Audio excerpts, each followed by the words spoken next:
সম্মানিত উপস্থিতিবৃন্দ, এবার বাংলাদেশ পুনর্গঠনের পালা। প্রায় 20 কোটি মানুষের জন্য বাংলাদেশকে একটি গণতান্ত্রিক নিরাপদ রাষ্ট্রে প্রতিষ্ঠিত করার পালা। বাংলাদেশকে বর্তমান এবং ভবিষ্যৎ প্রজন্মের জন্য একটি নিরাপদ রাষ্ট্রে পরিণত করার জন্য বিএনপি কতগুলো সুনির্দিষ্ট পরিকল্পনা গ্রহণ করেছে। দেশ এবং জনগণের সুনির্দিষ্ট পরিকল্পনাকেই আমি বলেছিলাম আই হ্যাভ এ প্ল্যান। এই পরিকল্পনায় দেশের 4 কোটিরও বেশি তরুণ, দেশের অর্ধেক জনসংখ্যা যারা নারী, কোটি কোটি কৃষক শ্রমিকের জন্য দেশ এবং বিদেশে কর্মসংস্থান একটি স্বনির্ভর বাংলাদেশ গঠন করার জন্যই প্রতিটি সেক্টর ভিত্তিক কর্ম পরিকল্পনা আমরা গ্রহণ করেছি। আগামী 12ই ফেব্রুয়ারি জাতীয় নির্বাচনকে সামনে রেখে বিএনপির পরিকল্পনাগুলো ম্যানিফেস্টো আকারে আমি আপনাদের সামনে সংক্ষেপে এখন উপস্থাপন করতে চাই। আমি চেষ্টা করব খুব সংক্ষেপে বলার জন্য, খুব দীর্ঘ করে আপনাদের বিরক্তির উদ্রেক আমি করতে চাই না।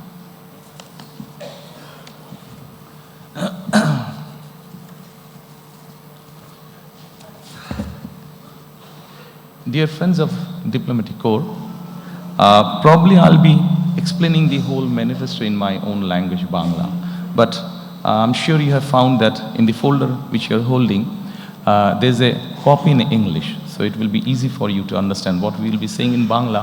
Exactly, the whole thing is in English. So I'll request you, if you can go through the document, you will know what we have or what we are explaining in Bangla. Thank you.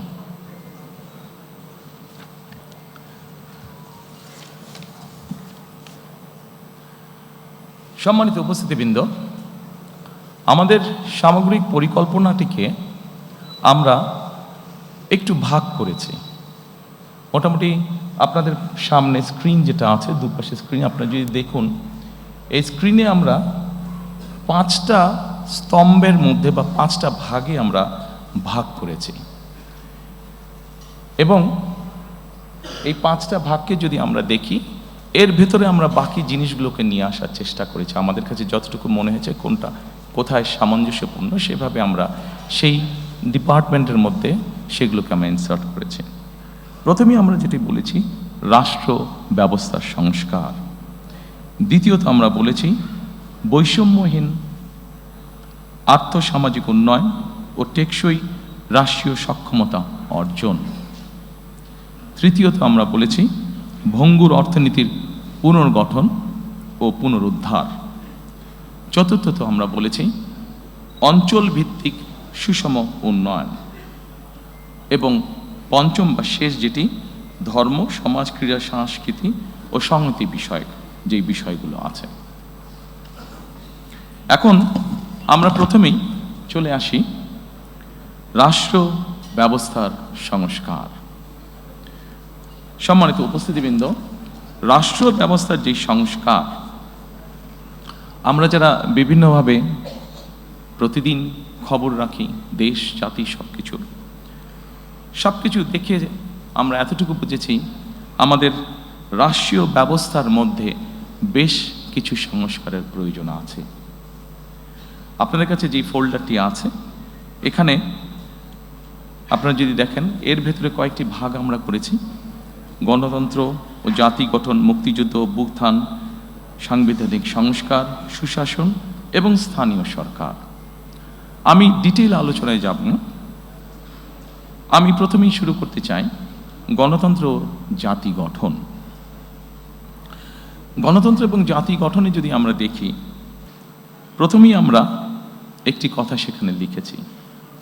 যদিও গণতন্ত্র এবং জাতি গঠনের এখানে যেই বিষয়গুলো আছে, যা আমরা গত 1 বছর ধরে দেখেছি, যে সরকার গঠিত যে রিফর্ম কমিশন ছিল, সেখানে যা কিছু আলোচনা হয়েছে, তার অধিকাংশই কিন্তু আমরা অনেক বছর আগে, প্রায় 2-2.5 বছর আগে আমরা জাতির সামনে উপস্থাপন করেছি।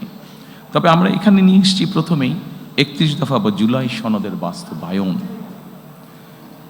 আমরা যখন প্রথম দেশের মানুষের সামনে 31 দফা আমাদের 2030 ভিশন বা 27 দফা উপস্থাপন করেছিলাম, তখন 31 দফা বা জুলাই সনদের বিষয়টি তখন ছিল না।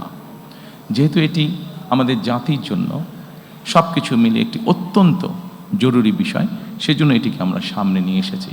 কাজে আমাদের জাতি গঠন এবং গণতন্ত্রের ভিত্তিকে যদি আমাদের শক্তিশালী করতে হয়, আমরা বিশ্বাস করি যে 31 দফা এবং জুলাই সনদের যেটি আছে সেটিকে অবশ্যই আমরা বাস্তবায়ন করব। কারণ জুলাই সনদের যে মেইন বিষয়গুলো আছে সেগুলোর সাথে আমাদের 31 দফার অনেক কিছুর মিল আছে, যা আমরা অনেক আগেই জাতির সামনে উপস্থাপন করেছিলাম।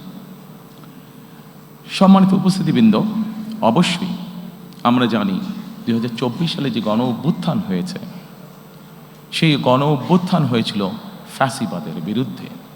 এবং এই মুহূর্তে আমরা বাংলাদেশের যে কোনো প্রান্তরে যে কোনো মানুষের সাথে যদি কথা বলি, যারা গণতন্ত্রে বিশ্বাস করে, যারা দেশের স্বাধীনতা সার্বভৌমত্বে বিশ্বাস করে, এরকম জ্ঞানসম্পন্ন যে কোনো মানুষের সাথে করি, প্রত্যেকটি মানুষ এক বাক্যে বলবে যে অবশ্যই আমরা ফ্যাসিবাদের পুনরাবৃত্তি চাই না।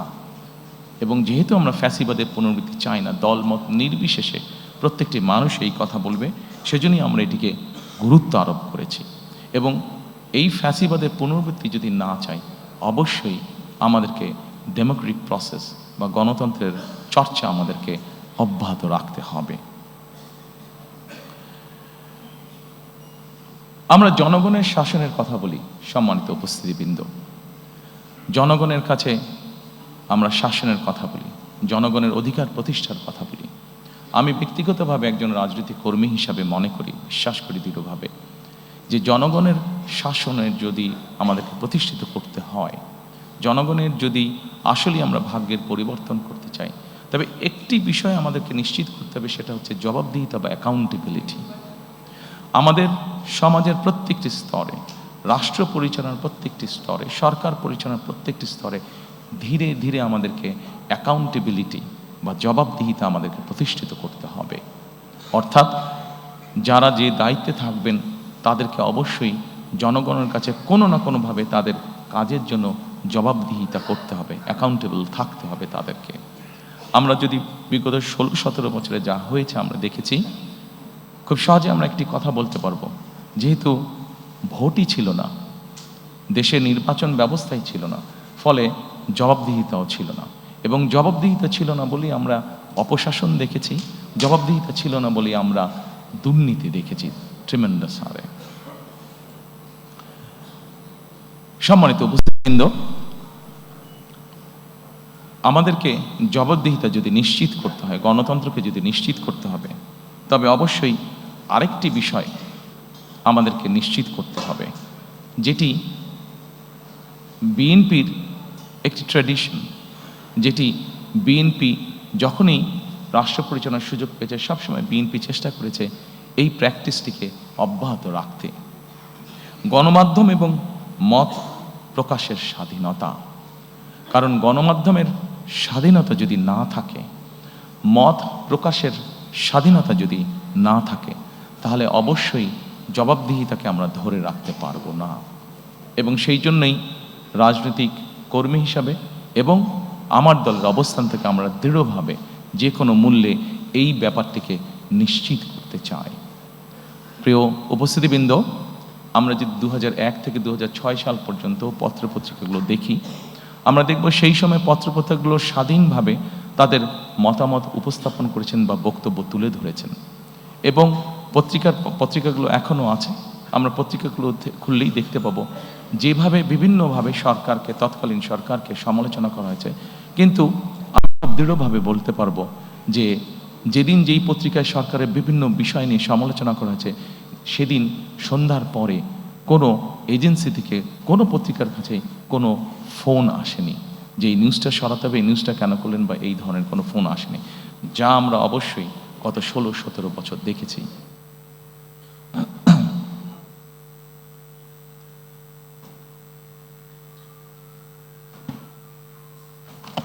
সম্মানিত উপস্থিতিবৃন্দ, এরপরে আমি মুক্তিযুদ্ধ এবং গণ অভ্যুত্থান আমাদের রাষ্ট্র ব্যবস্থার দ্বিতীয় যেই স্তম্ভটি বা গুরুত্বপূর্ণ বিষয়, আমি সেখানে যেতে চাইছি। মুক্তিযুদ্ধ এবং গণ অভ্যুত্থান অত্যন্ত দুঃখজনক হলেও আমরা দেখেছি গত 16 বছর আমাদের জাতির যে গর্ব, যেটি নিয়ে আমরা যতদিন এই দেশটিকে থাকবে আমরা ততদিন যা নিয়ে গর্ব করব তা হচ্ছে আমাদের দেশের স্বাধীনতা বা মুক্তিযুদ্ধ। আমরা দেখেছি কিভাবে এই মুক্তিযুদ্ধটিকে একটি পরিবার বা একটি দলের সম্পত্তিতে পরিণত করার চেষ্টা করা হয়েছে। সম্মানিত উপস্থিতিবৃন্দ, আমরা মনে করি নিরপেক্ষভাবে মুক্তিযুদ্ধের স্মৃতি সংরক্ষণ করা এটি একটি জাতীয় দায়িত্ব এবং আমরা সকলেরকে সাথে নিয়ে সকলের পরামর্শক্রমে উপদেশক্রমে আগামীতে এই বিষয়টিকে আমরা উপস্থাপন করতে চাই নিরপেক্ষভাবে জাতির সামনে। এরপরে আরেকটি গুরুত্বপূর্ণ বিষয়ের দিকে আমরা নজর দিতে চাই। গণ অভ্যুত্থানের শহীদ পরিবার ও যোদ্ধাদের কল্যাণার্থে আমরা এর ভিতরেই এটি বলেছি যে মুক্তিযোদ্ধা মন্ত্রণালয়ের মধ্যে আমরা একটি ডিপার্টমেন্ট তৈরি করতে চাই, যেটির কাজ হবে 2024 সালে যে গণ অভ্যুত্থান হয়েছে এবং বিগত 16 বছর ধরে গণতন্ত্র পুনরুদ্ধারের আন্দোলনে বহু মানুষ যারা খুন গুম শিকার হয়েছেন, যারা বিভিন্নভাবে নির্যাতিত হয়েছেন, এই মানুষগুলোকে আমরা কিভাবে সহযোগিতা করতে পারি, কিভাবে এদের পাশে দাঁড়ানো যায়, সেই ব্যাপারে আমাদের একটি পরিকল্পনা রয়েছে আলাদা একটি ডিপার্টমেন্ট তৈরি করার মাধ্যমে। সম্মানিত উপস্থিতিবৃন্দ, আন্দোলনের সময় যারা শহীদ হয়েছেন আমাদের একটি পরিকল্পনা রয়েছে, সেই শহীদরা তাদের বিভিন্ন এলাকা আছে, যারা যেই এলাকার স্বাভাবিকভাবে দেশ সামনের দিকে এগিয়ে নিয়ে যাবে। মানুষের প্রয়োজনে আমরা হাসপাতাল তৈরি করব, দেশের ভবিষ্যৎ প্রজন্মদের শিক্ষার জন্য আমরা শিক্ষা প্রতিষ্ঠান তৈরি করব ইনশাআল্লাহ। আমরা মানুষের যোগাযোগ ব্যবস্থা উন্নয়নের জন্য আমরা যোগাযোগ ব্যবস্থাকে উন্নয়ন করব ব্রিজ, রাস্তাঘাট, বড় রাস্তাঘাট নির্মাণের মাধ্যমে। আমরা সিদ্ধান্ত গ্রহণ করেছি যে এই শহীদরা যাতে যুগের পর যুগ তারা হারিয়ে না যায়, বরং তারা যাতে মানুষের সামনে থাকতে পারে, সেজন্য এই সকল রাষ্ট্রীয় প্রতিষ্ঠান যেগুলো হবে সেগুলো আমরা সেই এলাকার যারা গুম খুন শহীদ হয়েছেন তাদের নামে আমরা নামকরণ করব। সম্মানিত উপস্থিতিবৃন্দ, বাংলাদেশ জাতীয়তাবাদী দল বিএনপি একমাত্র একটি দল যারা 1971 এবং 24-90 দেশের স্বাধীনতা, দেশের গণ অভ্যুত্থান, দেশের গণতন্ত্রের পুনরুদ্ধারের আন্দোলন প্রত্যেকটিকে বিএনপি একমাত্র রাজনৈতিক দল যারা ধারণ করে বা করতে পারে। সম্মানিত উপস্থিতিবৃন্দ, গণ অভ্যুত্থান ও ফ্যাসিবাদী আন্দোলনে শহীদদের অবশ্যই সার্বিক সহায়তা প্রদান আমাদের অন্যতম লক্ষ্য, যা এরই ভিতরে আমি আপনাদের সামনে উপস্থাপন করেছি। এরপরে আমি আপনাদেরকে অনুরোধ করব সাংবিধানিক সংস্কারের বিষয়টার দিকে যদি আপনারা নজর দেন। একটু স্ক্রিনে সাংবিধানিক সংস্কার, রাষ্ট্র ব্যবস্থার, জি এখানে অনেকগুলো বিষয় আছে। আমি সবগুলো বিষয় আলোচনা করব না, সেটি দীর্ঘ আলোচনা হবে, আপনাদের বিরক্তির উদ্যোগ হতে পারে। যেহেতু আমরা মোটামুটি ডিটেইলটা ফোল্ডারের মধ্যে বাংলা এবং ইংরেজিতে দিয়ে দিয়েছি, আমি সেই জন্য অতটা সময় আপনাদের নষ্ট করতে চাই না। আমি দুই একটি বিষয় এখানে আলাপ করতে চাই। অবশ্যই শহীদ রাষ্ট্রপতি জিয়াউর রহমান যখন দেশ পরিচালনার দায়িত্ব পান, যেহেতু আমাদের দেশের অধিকাংশ মানুষ মুসলমান, আমরা সংবিধানে সেই জন্য বিসমিল্লাহির রহমানির রহিম এবং আল্লাহর উপরে, সর্বশক্তিমান আল্লাহর প্রতি পূর্ণ আস্থা ও বিশ্বাস, এই কথাটি সংযোজন করেছিলেন। দুর্ভাগ্যবশত আমরা দেখেছি স্বৈরাচারের সময় সর্বশক্তিমান আল্লাহর প্রতি পূর্ণ আস্থা ও বিশ্বাস এই কথাটিকে সরিয়ে দেওয়া হয়েছে। ইনশাআল্লাহ 12 তারিখের নির্বাচনে বাংলাদেশের জনগণের সমর্থনে বিএনপি সরকার গঠনে সক্ষম হলে আমরা সংবিধানে সর্বশক্তিমান আল্লাহর প্রতি পূর্ণ আস্থা ও বিশ্বাস এই রাষ্ট্র পরিচালনার মূলনীতি হিসাবে আমরা সংবিধানে এটিকে পুনঃস্থাপন করতে চায়।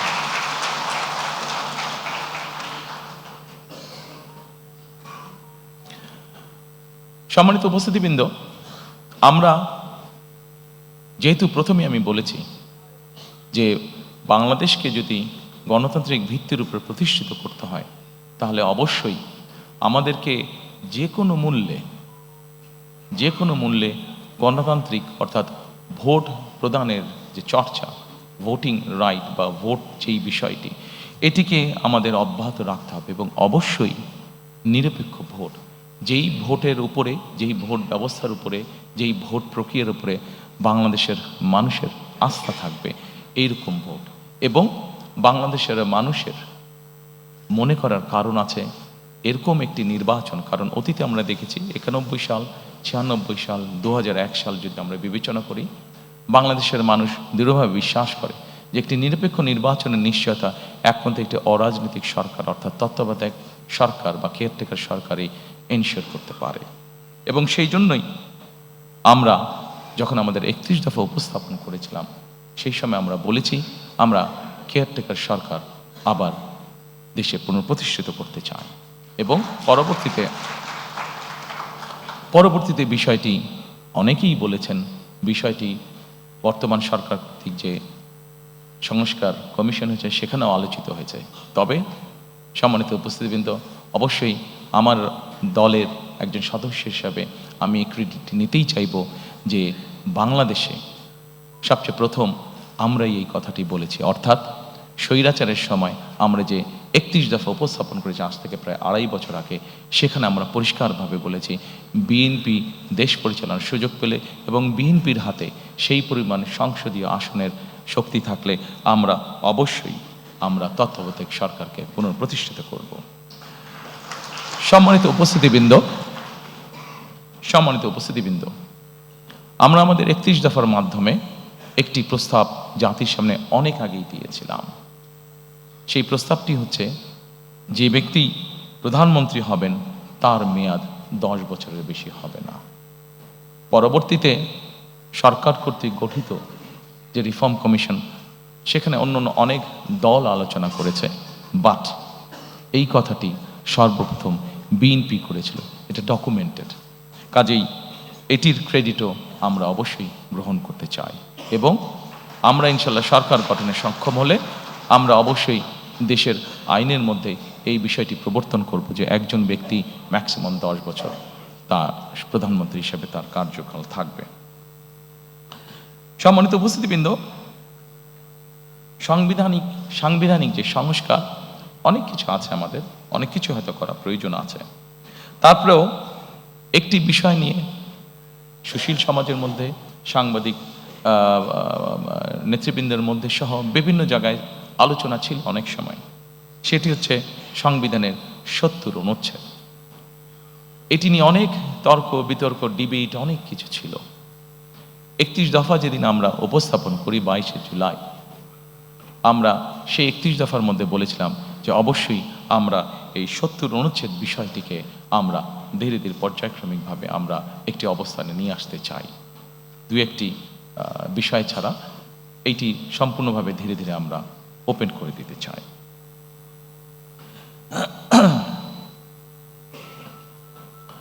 সম্মানিত উপস্থিতিবৃন্দ, আমরা সকল সময় মনে করি, বাংলাদেশ জাতীয়তাবাদী দল মনে করে, আমরা আমাদের 31 দফার মাধ্যমে সেটি উপস্থাপন করেছি। আমরা বিভিন্ন সময় আমাদের বিভিন্ন বক্তব্য সেটা উপস্থাপন করেছি।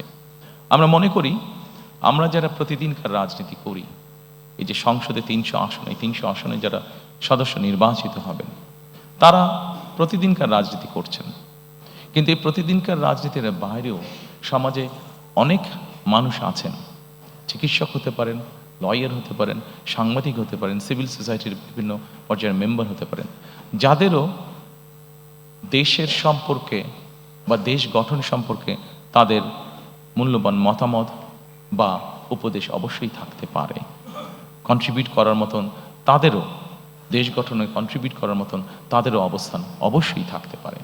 আমরা সেই জন্যই চেয়েছি যে এই মানুষগুলোর মধ্যে থেকেও যারা চান তাদেরকে আমরা দেশ পুনর্গঠন বা রাষ্ট্র পুনর্গঠন প্রসেসের মধ্যে ইনভলভ করার জন্য, এবং সেজন্যই আমরা যখন প্রথম 31 দফা উপস্থাপন করেছি, সেই সময় অন্য আর কোনো দল বলার আগে আমরা সেই সময় বলেছিলাম যে দেশে আমরা উচ্চ কক্ষ, সংসদে উচ্চ কক্ষ প্রবর্তন করতে চাই। আমরা চাই বাংলাদেশে সমাজের সকল শ্রেণী পেশা, শুধু রাজনীতিবিদ নয়, রাজনীতিবিদদের বাইরেও যে সকল ব্যক্তি আছেন যারা কন্ট্রিবিউট করতে পারেন, সকলের মতামতের ভিত্তিতে, সকলের পরামর্শের ভিত্তিতে আমরা ধীরে ধীরে দেশকে সামনের দিকে পুনর্গঠন করতে চাই। সম্মানিত উপস্থিতিবৃন্দ, এই সাংবিধানিক সংস্কার প্রক্রিয়ার মধ্যে আরো অনেকগুলো পয়েন্ট আছে যা আপনারা দেখতে পাচ্ছেন, তবে আমি মনে করি সকল পয়েন্টগুলো এখানে হয়তো আলোচনা করলে অনেক দীর্ঘ সময় লাগবে। আমি সবকিছু হয়তো আজকে এখানে আলোচনা করছি না। এরপরে আমি আপনাদেরকে আমন্ত্রণ জানাবো সুশাসন। আমাদের রাষ্ট্র ব্যবস্থার সংস্কারের মধ্যে আরেকটি চ্যাপ্টার আছে, সেটি হচ্ছে সুশাসন। সম্মানিত উপস্থিতিবৃন্দ, আমরা যত পরিকল্পনাই গ্রহণ করি না কেন, সকল পরিকল্পনা যদি আমাদেরকে বাস্তবায়ন করতে হয়, যে কোনো প্ল্যান আমরা গ্রহণ করি, এটাকে যদি ইমপ্লিমেন্ট করতে হয়, তাহলে অবশ্যই সুশাসন বলতে যা বোঝায় বা রুল অফ ল বলতে যা বোঝায়, সেটি আমাদেরকে যে কোনো মূল্যে বাস্তবায়ন করতে হবে। একটি সরকার যদি সুশাসন দিতে না পারে, তাহলে তার কোনো পরিকল্পনা যেমন বাস্তবায়ন হবে না, জনগণেরও কোনো লাভ হবে না। এবং সেজন্যই সুশাসনের মধ্যে একটি অন্যতম বিষয় হচ্ছে দুর্নীতির দমন বা দুর্নীতির যে করাল গ্লাস, দুর্নীতির যে প্রভাব, যে বিস্তার আমরা গত 2 যুগ ধরে প্রায় দেখেছি, সেই বিস্তারকে যে কোনো মূল্যে রোধ করা। সম্মানিত উপস্থিতিবৃন্দ, বিএনপি একটি রাজনৈতিক দল যারা 2001 সালে বাংলাদেশের জনগণের ম্যান্ডেট নিয়ে সরকার পরিচালনার দায়িত্ব পায়। আমরা যখন পরিচালনার দায়িত্ব পাই, তখন আমরা একটি খুব কষ্টকর একটি বোঝা আমরা ইনহেরিট করি। কি সেই বোঝাটি? সেটি হচ্ছে দুর্নীতি। 2001 সালে বাংলাদেশকে আন্তর্জাতিক সংস্থা দুর্নীতিতে চ্যাম্পিয়ন ঘোষণা করেছিল। আমরা যদি আন্তর্জাতিক ফ্যাক্টস ফিগারগুলো তারপর থেকে দেখি, 2001 সালের পর থেকে দেখি, বিএনপি খুব স্বাভাবিকভাবে এটি আমরা ইনহেরিট করেছিলাম, এই আনওয়ান্টেড যে লাইবিলিটিটা বা আনওয়ান্টেড যে বোঝাটা, এটা যেটা আমরা ইনহেরিট করেছিলাম। এবং তারপরে আমরা যদি খেয়াল করি, ফ্যাক্টস ফিগার যা বলে, বেগম খালেদা জিয়া সরকার পরিচালনা করার পর থেকে খুব কঠোর ছিলেন এই বিষয়ে, খুব কঠোর ছিলেন এই বিষয়ে। এবং তার কঠোরতার ফলেই আমরা যদি স্ট্যাটিস্টিকগুলো দেখি, তাহলে আমরা দেখব ধীরে ধীরে ধীরে ধীরে বাংলাদেশ দুর্নীতিতে আস্তে আস্তে এইটাতে ডেভেলপ করতে থাকে। এবং 2006 সালে যখন আমরা তত্ত্বাবধায়ক সরকারের কাছে ক্ষমতা হস্তান্তর করি, বাংলাদেশ দুর্নীতিতে যে চ্যাম্পিয়ন, এই অপবাদ থেকে বেরিয়ে এসেছিল বাংলাদেশ 2006 সালে। আমি যেই স্কোরিংগুলো হয়েছে এই ফোল্ডারে আপনাদের কাছে যেটা আছে, সেই ফোল্ডারের মধ্যে স্কোরিংগুলো সব দেওয়া আছে, আমি ইন ডিটেইলে গেলাম না। তবে সম্মানিত উপস্থিতিবৃন্দ, বাংলাদেশে বিএনপি সরকারই প্রমাণ করেছে একমাত্র যে তারা এই বিষয়টিকে কিভাবে নিয়ন্ত্রণ করতে হয় সেটি তারা জানে, এবং সেই কমিটমেন্টও আমাদের আছে। কাজেই ইনশাল্লাহ দেশে সুশাসন প্রতিষ্ঠার জন্য আগামী 12 তারিখের নির্বাচনে আমরা বাংলাদেশের মানুষের সমর্থনে ইনশাল্লাহ সরকার গঠনে সক্ষম হলে অবশ্যই আমাদের অন্যতম প্রধান লক্ষ্য থাকবে যে কোনো মূল্যে সুশাসন নিশ্চিত করা। এর ভিতরে অবশ্যই আরেকটি গুরুত্বপূর্ণ বিষয় আছে। আপনারা যদি এই পেজের সুশাসন, এই পেজটির একদম নিচে চলে যান, সেটি হচ্ছে ন্যায়পাল নিয়োগ, যেটি আমাদের অন্যতম লক্ষ্য, ন্যায়পাল নিয়োগ করা, যার মাধ্যমে আমরা আমাদের সুশাসনকে নিশ্চিত করার এক ধাপ এগিয়ে যাব।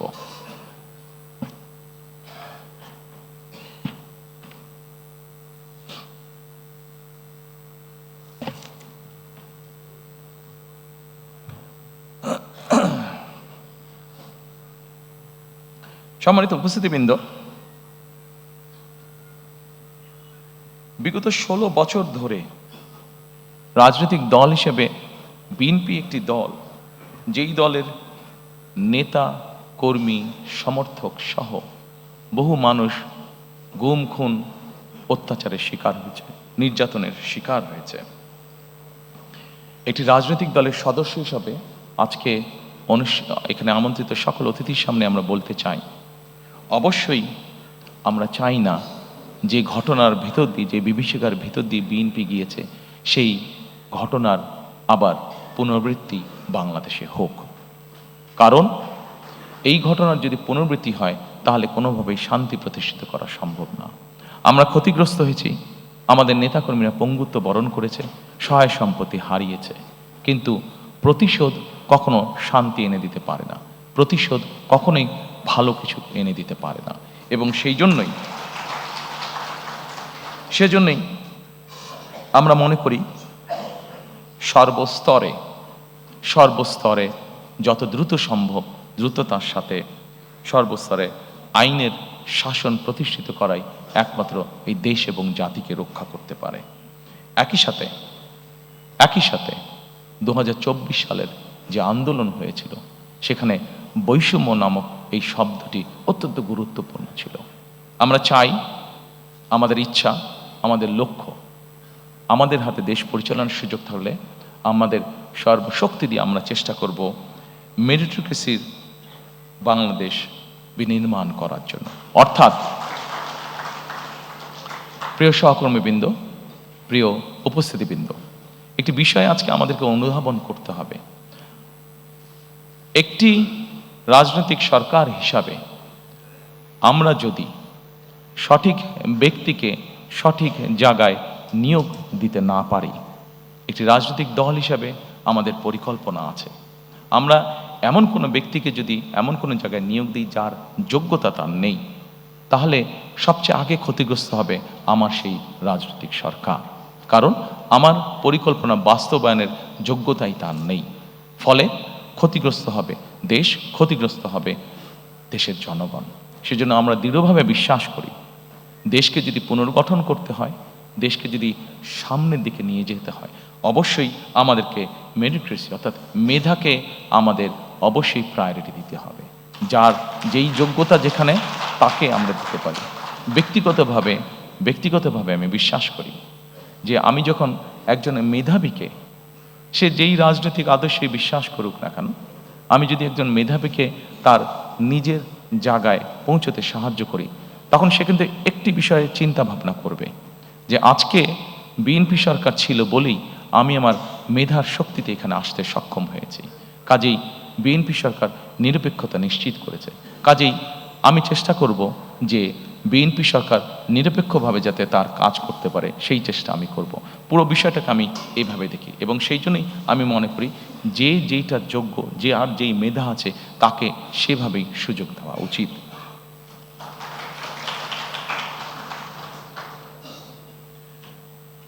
সম্মানিত উপস্থিতিবৃন্দ, একজন রাজনৈতিক কর্মী হিসাবে আমি নিজের অভিজ্ঞতা থেকে বলতে পারি যে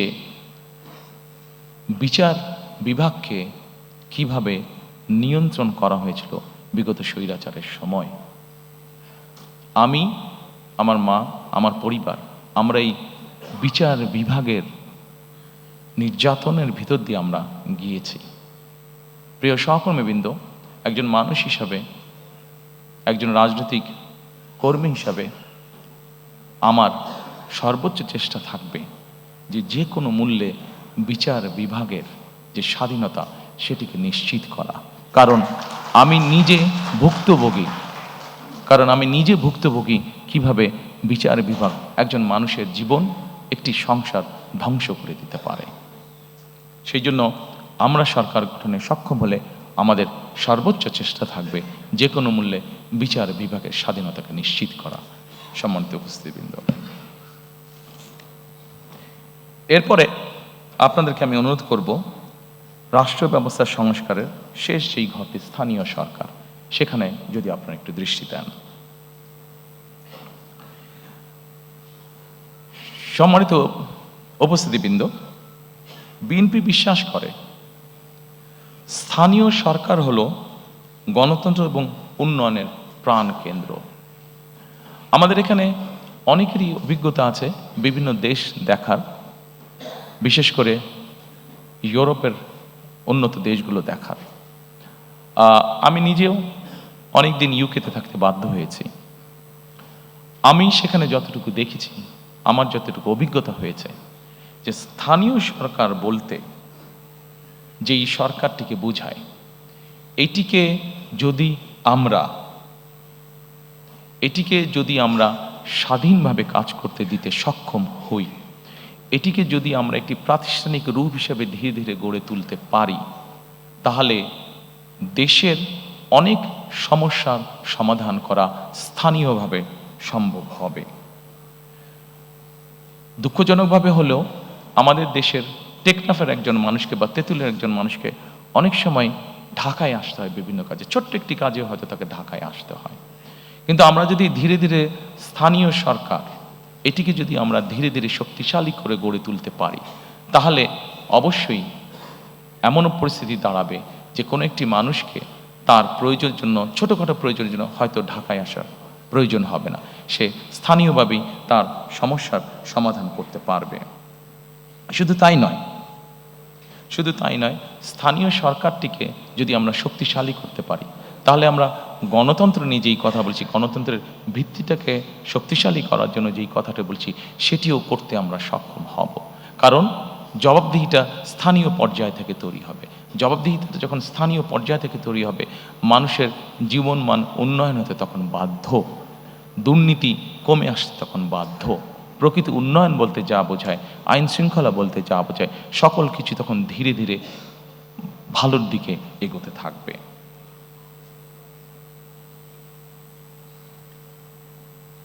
সেই জন্য সম্মানিত উপস্থিতিবৃন্দ, আমরা চাই স্থানীয় সরকারগুলোতে পর্যাপ্ত অর্থ প্রদান করা এবং সেটির মাধ্যমে জনগণের ক্ষমতাকে ধীরে ধীরে শক্তিশালী করা, ধীরে ধীরে প্রতিষ্ঠিত করা।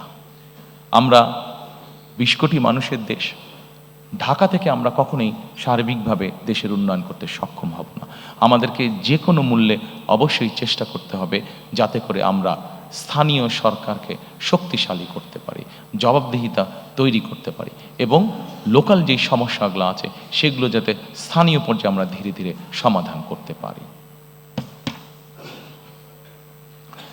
সম্মানিত উপস্থিতিবৃন্দ, এরপরে আমি আপনাদেরকে আমন্ত্রণ করব আমাদের দ্বিতীয় স্তম্ভ বা দ্বিতীয় পিলারটি দেখার জন্য, যেটাকে আমরা নামকরণ করেছি বৈষম্যহীন আর্থ সামাজিক উন্নয়ন ও টেকসই রাষ্ট্রীয় সক্ষমতা অর্জন।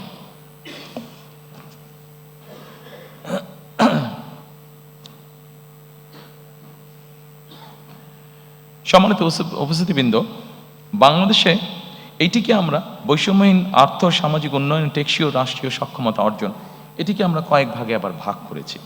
এখানে প্রথমে আছে সামাজিক সুরক্ষা, যেটি অবশ্যই প্রয়োজন। এটি শুধু বাংলাদেশের মতন দেশে নয়, এটা ইউরোপের যে কোনো ডেভেলপ যেগুলো ভালো দেশ, সেখানেও কিন্তু এই সামাজিক সুরক্ষা মানুষকে প্রদান করা হয়ে থাকে। এরপর আছে নারীর ক্ষমতায়ন। একটি দেশ, যেই দেশের অর্ধেক জনসংখ্যা হচ্ছে নারী, সেখানে নারীর ক্ষমতায়ন যদি আমরা নিশ্চিত করতে না পারি, আমরা যত বড় বড় কথাই বলি না কেন, কোনোটি কখনো সাকসেসফুল করা সম্ভব নয়। এরপরে আছে, এই ঘরের মধ্যে আছে কৃষি এবং খাদ্য, দুটো একইভাবে রিলেটেড। কৃষি যদি ভালো না হয়, খাদ্যের সরবরাহ যদি ঠিকভাবে না থাকে, স্বাভাবিকভাবে মানুষ অপুষ্টি সহ বিভিন্নভাবে আস্তে আস্তে পিছিয়ে যাবে। গুরুত্বপূর্ণ একটি বিষয় আছে কর্মসংস্থান এবং যুব উন্নয়ন। আমাদের 4.5 কোটি প্রায় ইয়াং মানুষ, এই মানুষদেরকে যদি আমরা কর্মসংস্থান বা উন্নয়নের দিকে নিয়ে যেতে না পারি, কোনোভাবেই সম্ভব না উন্নয়নকে ধরে রাখা। শিক্ষা, মানব সম্পদ, স্বাস্থ্যসেবা, প্রত্যেকটি আমাদের জানাতে অত্যন্ত গুরুত্বপূর্ণ। এরপরে একটি বিষয় আসছে প্রতিরক্ষা এবং পররাষ্ট্রনীতি। আমরা যখন ওই ঘরে যাব, আমি আপনাদের সাথে সংক্ষেপে এই বিষয়টি, আমার মতামতটি আপনাদের সামনে তুলে ধরবো বা আমাদের পর্যালোচনা।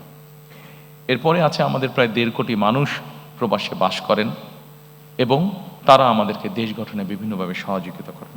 তাদেরকে নিয়ে আমাদের কি চিন্তা, সেটিও সংক্ষেপে আপনাদের সামনে তুলে ধরব। এবং এরপরে আসছে পরিবেশ, পানি ও দুর্যোগ ব্যবস্থাপনা। আমরা যদি প্রথমে আসি, সম্মানিত উপস্থিতিবৃন্দ, সামাজিক সুরক্ষা। 4 কোটি, বাংলাদেশে 4 কোটি মানুষ, 4 কোটিরও বেশি মানুষ দারিদ্রতার ভিতরে বা চরম দারিদ্রতার ভিতরে বাস করছে। এর মধ্যে দেশে প্রায় 53 লক্ষ নারী আছে যারা বিধবা। একটি বড় অংশ আছে যাদেরকে নিয়ে আমরা সাধারণত কথা বলি না, বলার সুযোগ হয় না, অথবা বিভিন্ন কারণে আমরা এড়িয়ে যাই। সেটি হচ্ছে প্রতিবন্ধী মানুষ। যেভাবেই হোক আমাদের সমাজ ব্যবস্থার কারণে কেন জানি এই মানুষগুলোকে আমরা চেষ্টা করি লুকিয়ে রাখতে, যেটি একদিক থেকে অন্যায়। প্রিয় সহকর্মীবৃন্দ, সম্মানিত উপস্থিতিবৃন্দ, প্রথমেই আমরা দুটি কাজে হাত দিয়েছি, যে দুটি বিষয় কম বেশি আপনারা এর মধ্যে শুনেছেন। দুটি কাজ আমরা শুরু করতে চাই এই সামাজিক সুরক্ষাটাকে নিশ্চিত করার জন্য। সেটি কি? সেটি হচ্ছে আমরা বাংলাদেশে প্রত্যেক গৃহিণীর হাতে, বাংলাদেশে প্রায় 4 কোটি পরিবার আছে, প্রত্যেক গৃহিণীর হাতে আমরা একটি কার্ড পৌঁছে দিতে চাই। সেটির নাম হবে ফ্যামিলি কার্ড। এই ফ্যামিলি কার্ডটা, এটি কিন্তু শুধু নারীরা পাবেন এই ফ্যামিলি কার্ডটা। এখন আপনি হয়তো বলতে পারেন এই ফ্যামিলি কার্ড দিয়ে কি হবে? সম্মানিত উপস্থিতিবৃন্দ, আমরা একটি কথা প্রায় বলছি, আমাদের পরের যেটি আছে নারীর ক্ষমতায়ন। দেখুন, আমাদের দেশের নারীরা, অধিকাংশ নারী কি অবস্থায় থাকেন সামাজিক বা মানসিক বা পারিবারিকভাবে, আমি সেই দীর্ঘ আলোচনায় গেলাম না। আমরা সকলেই জানি ওনারা অনেক ডিপ্রাইভড অবস্থায় থাকেন, আন্ডার প্রিভিলেজ অবস্থায় ওনারা থাকেন। আমরা যখনই সরকারের পক্ষ থেকে একটি কার্ড একজন গৃহিণীর কাছে পৌঁছে দেব, স্বাভাবিকভাবে কিন্তু উনি এম্পাওয়ার্ড ফিল করবেন, মানসিকভাবে তখন ওনার একটা শক্তি বৃদ্ধি পাবে। ওনার পরিবারের কাছে, বাবার পরিবার, নিজের স্বামীর পরিবার, শ্বশুর বাড়ি, সকল জায়গায় উনি কিছুটা এম্পাওয়ার্ড ফিল হবেন। এটি আমরা দৃঢ়ভাবে বিশ্বাস করি। আসনের পরে এই কার্ডের মাধ্যমে আমরা যেটি এর মধ্যে ক্যাম্পেইনিং করেছি, সেখানে আমরা বলেছি আমরা তাদেরকে প্রতি মাসে 2 থেকে 2,500 টাকা আমরা তাদের কাছে পৌঁছে দিতে চাই, অথবা সমপরিমাণ খাদ্য সহযোগিতা তাদের কাছে পৌঁছে দিতে চাই। অনেকেই বলতে পারেন যে 2 থেকে 2,500 টাকা দিয়ে কি হবে একজনের? আমরা কিন্তু একবারও বলিনি আমরা তাদেরকে পুরো মাসের সহযোগিতা দেব। আপনি চিন্তা করে দেখেন, গ্রামের একটি সাধারণ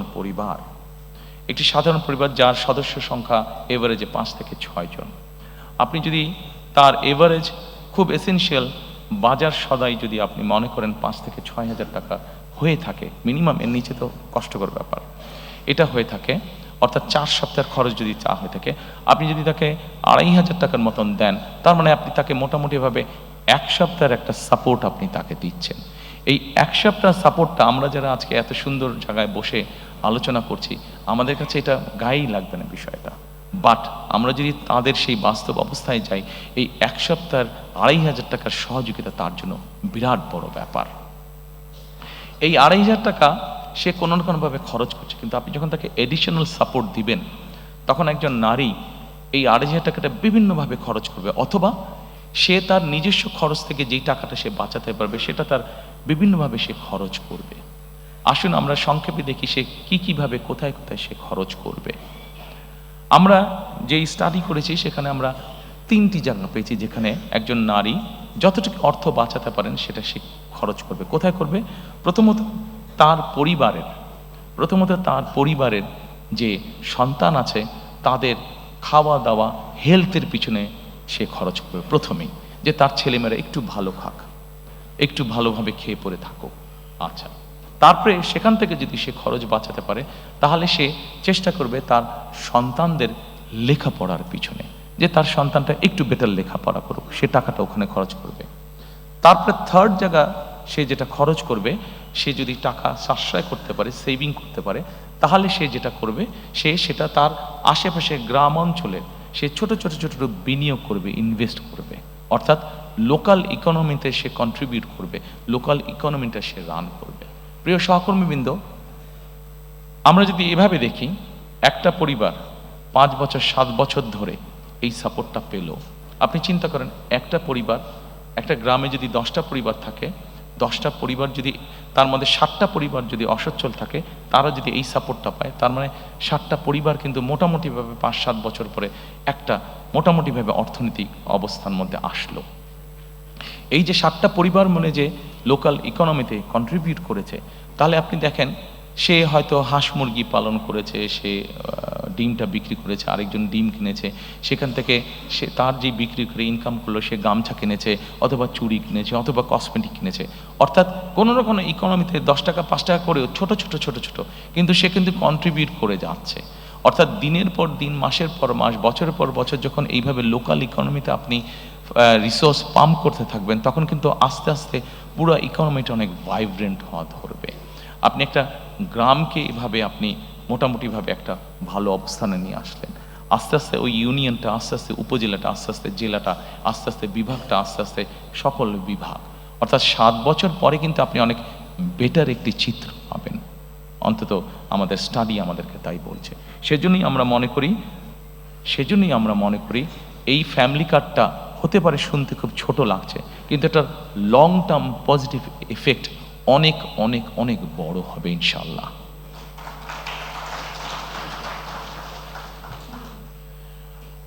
দ্বিতীয়ত, সম্মানিত উপস্থিতিবৃন্দ, আমরা আরেকটি কার্ড ইন্ট্রোডিউস করতে চাচ্ছি, সেটাকে আমরা বলছি ফার্মার্স কার্ড বা কৃষক কার্ড। বাংলাদেশে মোটামুটিভাবে 4 রকমের কৃষক আছে। প্রান্তিক কৃষক আছে, ক্ষুদ্র কৃষক আছে, মাঝারি কৃষক আছে, বড় কৃষক আছে। সরকারের হিসাব মতে বিভিন্ন জমির ক্যাটাগরি অনুযায়ী এই কৃষকদেরকে ভাগ করে হয়ে থাকে।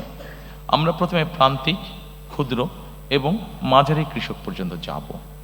এই কৃষকদেরকে আমরা যেটা করব, যেমন ধরেন একজন কৃষকের হয়তো 5 বিঘা জমি আছে। এখন ওই কৃষকটি কি কি চাষ করে, আমরা যখন এই কার্ডটা তাকে দেব, এই কার্ডটা দেওয়ার প্রক্রিয়া যখন আমরা শুরু করব, তখন কিন্তু সারা বাংলাদেশে এই মুহূর্তে যেই ডাটা আমাদের কাছে আছে, সরাসরি জমিতে চাষাবাস কাজ করেন 1.5 কোটির মতন কৃষক আছে। আমরা এই প্রত্যেকটা মানুষকে যাকে যাকে কার্ড দেব, প্রত্যেকটা মানুষকে কে কোথায় কার কতটুকু জমি আছে, কে কি চাষ করছে, পুরো জিনিসটাকে একটা আমরা ডাটা প্রসেসের মধ্যে, পুরো একটা সিস্টেমের মধ্যে আমরা নিয়ে আসবো। কাজে সাতক্ষীরায় কোন এলাকায় কোন কৃষক কি চাষ করছে, টেকনাফে কোন এলাকায় কোন কৃষক চাষ করছে, দিনাজপুরে কোন এলাকায় কোন কৃষক কি চাষ করছে, সব জিনিস আমাদের পুরো সিস্টেমের মধ্যে চলে আসবে। এবং আসার পরে যেটা হবে, আমরা তখন জানতে পারবো যে ঠিক আছে, ওখানে অমুক আলু চাষ করছে, ওখানে অমুক টমেটো চাষ করছে, ওখানে অমুক বাঁধাকপি চাষ করছে। আচ্ছা, বাঁধাকপির সাথে সে আর কি কি চাষ করছে, হয়তো ছোট কৃষক সে, তাকে আমরা এই ফ্যামিলি কার্ডটার মাধ্যমে তার যে কোনো একটা ফসলের সম্পূর্ণ সাপোর্টটা আমরা দেওয়ার চেষ্টা করব। সেটা হচ্ছে বীজ হতে পারে, কীটনাশক ওষুধ এবং সার, এই পরিমাণটা আমরা তাকে দেওয়ার চেষ্টা করব। আপনারা বলতে পারেন যে কেন দেওয়ার চেষ্টা করব? এই জন্য দেওয়ার চেষ্টা করব আমরা, যে বিভিন্ন কারণে তাকে অনেক কষ্টের মধ্যে দিয়ে চালাতে হয়, কিন্তু আমরা যদি এই সাপোর্টটা তাকে অন্তত 5-7 বছর ধরে সাপোর্টটা দিতে পারি, তখন কিন্তু একটা সময় এসে কিন্তু সে একটা জায়গায় এসে দাঁড়াবে, কৃষকটা একটা জায়গায় এসে দাঁড়াবে। অর্থাৎ স্টেট থেকে যে সাপোর্টটা তাকে দেওয়া হবে, তার যেই রিসোর্সটা নিজের কাছ থেকে যেত, সেই রিসোর্সটা সে তখন সেভ করতে পারবে, সেই রিসোর্সটা দিয়ে সে অন্য কোনো কাজ করতে পারবে, যেহেতু স্টেট তাকে একটা সাপোর্ট তাকে দিচ্ছে। এবং we have reason to believe যে এক সময় গিয়ে এই কৃষকটা একজন সচ্ছল কৃষক হিসাবে দাঁড় করতে পারবে নিজেকে। এবং সেই জন্যই আমরা এই কৃষক কার্ডটা দিতে চাচ্ছি। আপনাদের কাছে হয়তো প্রশ্ন থাকতে পারে যে আমরা কি শুধু যারা জমিতে চাষ করছে তাদেরকে এই কার্ডটা দেবো? নো, আমরা যারা জমিতে চাষাবাস করছেন শুধু তাদেরকেই আমরা এই কার্ডটা দিব না, আমরা এই কার্ডটা দিব মৎস্য চাষি আছে তাদেরকে আমরা দিব, আমরা এই কার্ডটা দিব খামারি আছে, হাঁস মুরগি পালন করছে, গরু পালন করছে, এরকম যারা বিভিন্ন প্রাণী সম্পদ খামারি আছেন, তাদেরকেও আমরা এই কার্ডটা পৌঁছে দিতে চাই, তাদেরকেও আমরা এই কার্ডটা পৌঁছে দিতে চাই। অর্থাৎ সরাসরি স্টেটের পক্ষ থেকে আমরা কার্ডটা পৌঁছে দিতে চাই। প্রিয় সহকর্মীবৃন্দ, এই কার্ডটার মাধ্যমে আমরা যাদেরকে এই কার্ডটা পৌঁছে দিব, একই সাথে কম বেশি এখন সস্তায় সবার কাছেই অ্যাপ থাকে, স্মার্টফোন থাকে। সেই স্মার্টফোনের মধ্যে আমরা তাদেরকে একটা অ্যাপ আমরা ডাউনলোড করে দিব। কি সেই অ্যাপটা? এই অ্যাপটা নিয়ে আমরা অলরেডি কাজ করেছি। বাংলাদেশি একজন সায়েন্টিস্ট, উনি অস্ট্রেলিয়াতে থাকেন, ওই ভদ্রলোক কাজ করছেন এইটা নিয়ে। এর মধ্যে প্রায় 350 প্রায় 500-র মতন কৃষক তার সাথে কানেক্টেডও আছেন। আচ্ছা, এই কৃষকদের সুবিধাটা কি হচ্ছে? যেমন ধরেন বগুড়াতে কোনো একটি উপজেলায় একজন কৃষক আছে, সে আগামীকাল তার জমিতে সার ছিটাবে। এখন আগামীকাল বৃষ্টি হবে কি হবে না, সে একটা ডিলিমার মধ্যে আছে। সে যেটা করতে পারবে, তার কাছে যখন আমরা ওই অ্যাপটা দিয়ে দিব, সেই অ্যাপটা দিয়ে সে চেক করে নিতে পারবে যে কালকে বৃষ্টি হবে কি না। যদি বৃষ্টি হয় সে সারটা দিবে না, যদি বৃষ্টি না হয় তাহলে সে সারটা দিবে। তার ফলে তার সারটা ধুয়ে যাবে না। আমরা এই কার্ডের মাধ্যমে আমরা ওই সিস্টেমটাকে ইন্ট্রোডিউস করে আনতে চাচ্ছি। শুধু এটা নয়, আমরা তাকে স্মার্টফোনের মাধ্যমে আরেকটি অ্যাপও তাকে আমরা সহযোগিতা করব। কি সেই অ্যাপটা? সেই অ্যাপটা হচ্ছে, তার ফোনটা যদি সে তার ফসলের উপরে ধরে, তার ফসলের হেলথের কি অবস্থা, কোনো রোগ বালাই কোনো হয়েছে কিনা ফসলে, সেই জিনিসটাও সে তখন জানতে পারবে। যদিও কৃষকদের নিজেদের একটা অভিজ্ঞতা আছে, কিন্তু আমরা এই অ্যাপটাও ডেভেলপ করেছি, যেটা ধীরে ধীরে ধীরে ধীরে আমরা সারা দেশের সকল কৃষকের কাছে পৌঁছে দিব। কাজেই এই সুবিধাগুলো আছে। এর বাইরে বিমার সুবিধা আছে, এর বাইরে কার্ডটা থাকলে তার জন্য কৃষি লোনের সুবিধা আছে। এই সুবিধাগুলো থাকবে, নর্মাল যেগুলো আছে এই সুবিধাগুলো থাকবেই তাদের কাছে। সম্মানিত উপস্থিতিবৃন্দ, সামাজিক সুরক্ষার মধ্যে আমি ব্যক্তিগতভাবে, এখানে অনেকগুলো আছে আপনারা দেখতে পাচ্ছেন, কই গেল, আপনারা দেখতে পাচ্ছেন অনেকগুলো আছে। তবে এখানে একটি আমরা লাইন রেখেছি যেটি ব্যক্তিগতভাবে আমি যেটির প্রতি খুবই যত্নশীল, সেটি হচ্ছে পিতামাতার ভরণ পোষণ আইন নামে একটি আইন আছে। এই আইনটিকে আমরা যতটুকু সম্ভব কার্যকর করতে চাই। আমাদের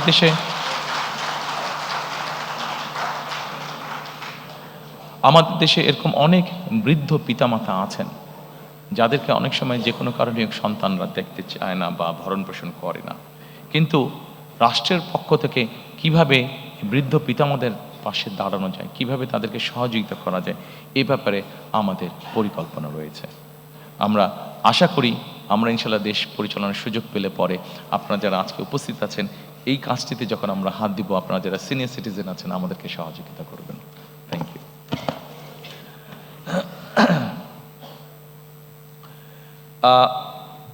এরপরে আমি আপনাদেরকে অনুরোধ করব, এই বৈষম্যহীন আর্থ সামাজিক উন্নয়নের টেকসই রাষ্ট্রীয় সক্ষমতা অর্জনের এরপরে সেকেন্ড যেটি আছে আমাদের নারীর ক্ষমতায়ন। নারীর ক্ষমতায়নের ব্যাপারে এর আগেই বলেছি যে আমাদের যে ফ্যামিলি কার্ডটা, এটার মূল লক্ষ্য বা উদ্দেশ্যটা কি? মূল লক্ষ্য বা উদ্দেশ্য হচ্ছে, আমরা যদি জিনিসটাকে এভাবে দেখি, এর আগে বেগম খালেদা জিয়া যতবার রাষ্ট্র পরিচালনা করেছেন, আপনাদের সকলেরই ধারণা আছে যে নারীদের শিক্ষা ব্যবস্থা ক্লাস 1 থেকে 12 পর্যন্ত নারীদের শিক্ষা ব্যবস্থা উনি ফ্রি করেছিলেন।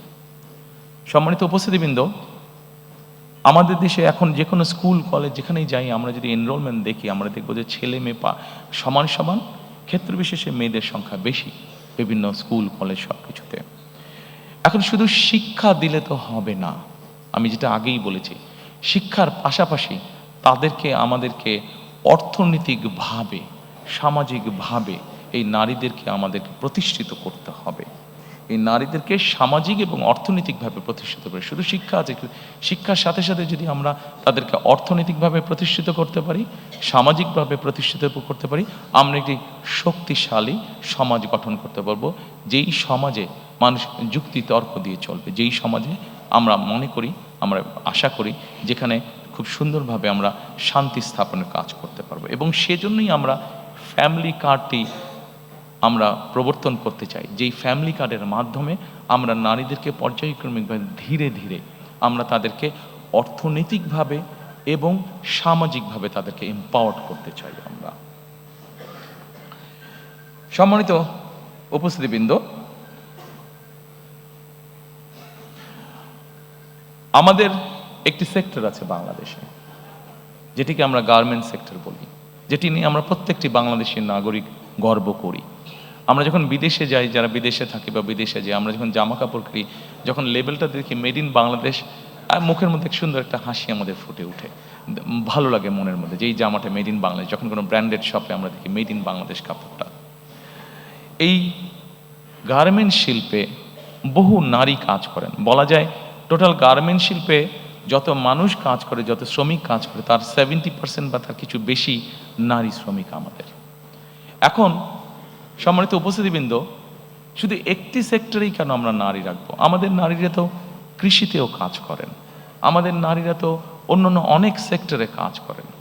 আমাদের একটি লক্ষ্য এবং একটি পরিকল্পনা হচ্ছে যে বাংলাদেশে আমরা গার্মেন্টসের বাইরে আরও নতুন নতুন কতগুলো সেক্টরকে আমরা নিয়ে আসতে চাই, যেখানে নারীদের আরও বেশি সংখ্যক কর্মসংস্থানের সুযোগ হবে। সেটি গার্মেন্টসের মতন অনেক সেক্টর আছে যেগুলোকে আমরা ইজিলি আনতে পারি। সেটি টয় সেক্টর হতে পারে, সেটি লেদার সেক্টর হতে পারে যেখানে নারীরা কাজ করতে পারবেন, সেটি এরকম আরও অনেক সেক্টর আছে যেখানে নারীরা কাজ করতে পারেন। অর্থাৎ আমাদের লক্ষ্য এবং উদ্দেশ্য আছে মোর নাম্বার অফ দেশের যে নারী জনগোষ্ঠী আছে তারা কর্মসংস্থানের ব্যবস্থায় এরকম সেক্টরকে আমাদের ইনভাইট করে দেশের মধ্যে নিয়ে আসা। প্রিয় সহকর্মীবৃন্দ, আমরা বিশ্বাস করি, উপস্থিতিবৃন্দ, সম্মানিত উপস্থিতিবৃন্দ, আমরা বিশ্বাস করি যে একজন নারীকে যখন আমরা কর্মসংস্থানের ব্যবস্থা করে দেব, স্বাভাবিকভাবেই প্রকৃতিগত কারণ হিসাবেই তাদেরকে আমাদের আরও কিছু ব্যাপারে সহযোগিতা করা উচিত। তাদের কর্মঘণ্টা কমানো বা বিভিন্নভাবে ডিস্ট্রিবিউট না করে বরঞ্চ আমরা যদি প্রাকৃতিকগতভাবে বিষয়টি বিবেচনা করি, একজন নারীকে তার সন্তানকে অনেক সময় দেখভাল করতে হয়, হয়তো ঘরে হয়তো তার সন্তানকে দেখভাল করার মতন সেই সাপোর্টটা তার নেই, তার কর্মসংস্থানে যাতে তাকে সেই সাপোর্টটা দেওয়া যায় সেই জন্য আমরা কর্মস্থলে ডে কেয়ার এবং বেস্ট ফিডিং কর্নার আমরা কম্পালসারি করতে চাই। অর্থাৎ একজন নারী যখন তার সন্তানকে নিয়ে কর্মস্থলে আসবেন, উনি যেই 8 ঘন্টা বা 10 ঘন্টা বা যতক্ষণই উনি কাজ করেন অতটুকু সময় যাতে উনি নিশ্চিন্ত মনে কাজ করতে পারেন, সেই ব্যবস্থাটা আমরা এনশিওর করতে চাই।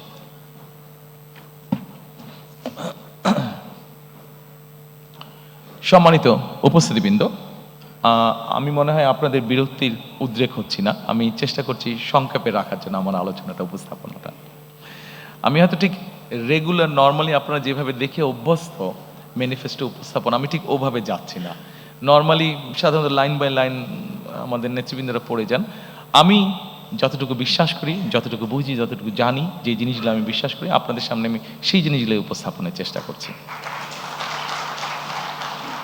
অবশ্যই এর অর্থ এই নয় যে বাকি জিনিসগুলোর সাথে আমি একমত নেই, অবশ্যই বাকি জিনিসগুলোর সাথে আমি একমত। আমার পার্টির নেতৃবৃন্দ, আমাদের এক্সপার্টসরা মিলে সব কিছু তৈরি করেছেন, সবগুলোর সাথেই আমি একমত যে এই সবগুলোই কাজ আমরা পর্যায়ক্রমিকভাবে ইনশাল্লাহ করব। তবে এখানে যেই বিষয়গুলো আমার কাছে বেশি ভালো লেগেছে বা বেশি পছন্দ, সেই বিষয়গুলো আপনাদের সামনে আমি সংক্ষেপে উপস্থাপন করছি। সম্মানিত উপস্থিতিবৃন্দ, আসুন এরপরে কৃষি এবং খাদ্য। কৃষির ব্যাপারে কৃষক কার্ড নিয়ে আমি আপনাদেরকে কিছুটা বলেছি। এই কৃষক কার্ড আমরা বিশ্বাস করি কৃষি এবং কৃষককে একটা খুব স্ট্রং সাপোর্ট দিবে, যেটি লং রানে আমাদের কৃষি এবং কৃষককে গড়ে তুলতে আমাদের জন্য, দেশের জন্য এটা ভালো হবে। আমরা এর মধ্যে একটি সিদ্ধান্ত গ্রহণ করেছি, যেটি আমরা 91 সালেও কাজটি করেছিলেন দেশনেত্রী খালেদা জিয়া যখন উনি সরকার গঠন করেন। এইবার ইনশাল্লাহ 12 তারিখে আমরা সরকার গঠনে সক্ষম হলে 10,000 টাকা পর্যন্ত কৃষি ঋণ, সেটিকে আমরা সুদ সহ মওকুফ করতে চাই। আমরা হিসাব করে দেখেছি, আমাদের কাছে যে স্ট্যাটিস্টিক্স আছে, আমরা হিসাব করে দেখেছি যে এই মুহূর্তে যত ঋণ আছে 10,000 টাকা পর্যন্ত কৃষি ঋণ যদি আমরা মওকুফ করি, সেটা সরকারের এমন কিছু চাপ পড়বে না। কাজে কৃষকদেরকে একটা সাপোর্ট দেওয়ার জন্য এই কাজটি আমরা করতে চাই। সম্মানিত উপস্থিতিবৃন্দ, আমরা একটি কাজ শুরু করতে চাই। এই কাজটি পরিবেশের সাথে সম্পর্কিত, এই কাজটি কৃষির সাথে সম্পর্কিত, এই কাজটি প্রকৃতির অনেক কিছুর সাথে সম্পর্কিত। সেটা হচ্ছে খাল খনন কর্মসূচি আমরা শুরু করতে চাই। খাল খনন কর্মসূচি আমরা দেখেছি দেশে গ্রামে যেরকম পপুলার, একইভাবে শহর অঞ্চলগুলোতেও খাল খনন কর্মসূচি অনেক পপুলার। এবং খাল খনন কর্মসূচি আমরা কেন তৈরি করতে চাই, আমি আপনাদেরকে সংক্ষেপে কয়েকটি উদাহরণ দিতে চাই। সম্মানিত উপস্থিতিবৃন্দ, আমাদের খাল খনন কর্মসূচি যে পরিকল্পনা আছে, সেই পরিকল্পনার মধ্যে 20,000 কিলোমিটার ক্যানেল ডিগিং আমরা করতে চাই সারা দেশ মিলে। এখন এর অনেকগুলো কারণ আছে, আমি খুব সংক্ষেপে আপনাদেরকে একটি উদাহরণ দিয়ে বোঝানোর চেষ্টা করতে চাই। আপনাদের নিশ্চয়ই অনেকের মনে আছে 1 বছর আগে হঠাৎ করে একটি ফ্লাড হয়েছিল নোয়াখালী অঞ্চলে, গ্রেটার নোয়াখালী অঞ্চলে। দয়া করে আপনারা সকলে একটা সুইমিং পুলের কথা চিন্তা করুন, যে এই সুইমিং পুলটার radius 50 square mile, average depth হচ্ছে 7 ফিট। আমরা যদি এরকম একটা সুইমিং পুল চিন্তা করি, সেই নোয়াখালী অঞ্চলে যেই বন্যাটা হয়েছিল, আমরা যদি পুরোটাকে এরকম একটা সুইমিং পুল চিন্তা করি, তাহলে চিন্তা করে দেখবেন ওই পানি যেটা হয়েছিল সেটা কিন্তু 15 দিন পরে চলে গিয়েছিল। কিন্তু আমরা যদি একটা 50 স্কোয়ার মাইলের একটা সুইমিং পুল, যেটার এভারেজ ডেপথ হচ্ছে 7 ফিট, আমরা যদি এই পরিমাণ পানিকে, যেই পানিটি আমাদের কাছে থাকবে যতক্ষণ আমাদের প্রয়োজন, 7-15 দিনে চলে যাবে না। যদি আমরা এই পানিটিকে ধরে রাখতে চাই, ধরে রাখার ব্যবস্থা করতে চাই, তাহলে আমাদেরকে অবশ্যই খাল খনন করতে হবে। প্রিয় উপস্থিতিবৃন্দ, খাল খনন আমাদেরকে আরেকটি কারণে করতে হবে। আমরা বাংলাদেশের যে কোনো জায়গায় যাই না কেন, এখন নলকূপের জন্য বোরিং করি না কেন, আমাদেরকে অনেক ভেতরে যেতে হয়। অর্থাৎ সারফেস ওয়াটার এত পরিমাণ আমরা ব্যবহার করেছি যে এখন আন্ডারগ্রাউন্ড ওয়াটারও ব্যবহার করতে করতে আমাদের ওয়াটার লেভেল অনেক নিচে চলে গিয়েছে। আমরা যদি এই ওয়াটারটাকে রিচার্জ না করি, তাহলে আমাদেরকে আগামী কয়েক বছর পরে ভীষণ বিপদে পড়তে হবে। খাল খনন হচ্ছে এটির অন্যতম আরেকটি কারণ। আমাদের একটি প্রবলেম আছে, আর্সেনিক প্রবলেম। বাংলাদেশের বিভিন্ন অঞ্চলে আর্সেনিক প্রবলেম আছে। আপনি যত আন্ডারগ্রাউন্ড ওয়াটার টেনে তুলবেন, আর্সেনিক আস্তে আস্তে উপরে আসতে শুরু করবে। আপনি যত ওয়াটার রিচার্জ করবেন, আস্তে আস্তে আর্সেনিকটা ডাইলিউট হতে লাগবে, নিচে চলে যেতে লাগবে। কাজেই বিভিন্ন বিষয়ে যদি আমরা বিবেচনা করি, সম্মানিত উপস্থিতি, কিন্তু আপনারা নিশ্চয়ই লক্ষ্য করেন অনেক সময় যখন ঢাকা থেকে একটু বাইরে টেরে যান, আপনারা বাই রোড যান, আপনারা খেয়াল করে দেখবেন রাস্তার দুই ধারে কম বেশি যেই গাছগুলো থাকে, দেখবেন গাছগুলো কেমন যেন নেতিয়ে পড়েছে। এই নেতিয়ে পড়ার আরেকটা কারণ হচ্ছে ওই এলাকায় যে আন্ডারগ্রাউন্ড ওয়াটার লেভেল আছে এত নিচে চলে গিয়েছে যে গাছগুলো তার শিকড় আর নিচে পাঠাতে পারে না, এত নিচে চলে গিয়েছে। কাজে আমাদের এই প্রকৃতিকেও যদি আমাদের ঠিক করতে হয়, ধীরে ধীরে যদি আবার একটা স্বাভাবিক পরিস্থিতি ফিরিয়ে আনতে হয়, তাহলে আমাদের ক্যানেল ডিগিং করা অত্যন্ত প্রয়োজন। আমাদের পরিকল্পনার মধ্যে একটি রয়েছে বরেন্দ্র প্রকল্প পুনর্চালুকরণ করা। এই বরেন্দ্র প্রকল্প সম্পর্কে আপনাদের অনেকেরই ধারণা আছে। এটি রাজশাহী, চাঁপাইনবাবগঞ্জ, রাজশাহী ওইদিকে শুরু হয়েছিল এবং এটির বিস্তার মোটামুটি ঠাকুরগাঁ পঞ্চগড় পর্যন্ত। এই বরেন্দ্র প্রকল্প চালু করার পরে আমাদের পুরো উত্তরাঞ্চলের কৃষির উৎপাদনই একদম পাল্টে গিয়েছিল। এই প্রকল্পটি মোটামুটিভাবে এখন অলমোস্ট মৃতপ্রায়। আমরা চাই এই প্রকল্পটিকে আবার চালু করার জন্য। সম্মানিত উপস্থিতিবৃন্দ, আমাদের এই কৃষি এবং খাদ্যের মধ্যে আপনি যদি খেয়াল করেন, ডান দিকে একটি আছে জলবায়ু ঝুঁকি মোকাবেলা। জলবায়ু ঝুঁকি মোকাবেলা আমরা সিদ্ধান্ত গ্রহণ করেছি, আমরা পরিকল্পনা গ্রহণ করেছি যে এই ঝুঁকিটা আমাদের জন্য অত্যন্ত রিস্কি একটা ঝুঁকি।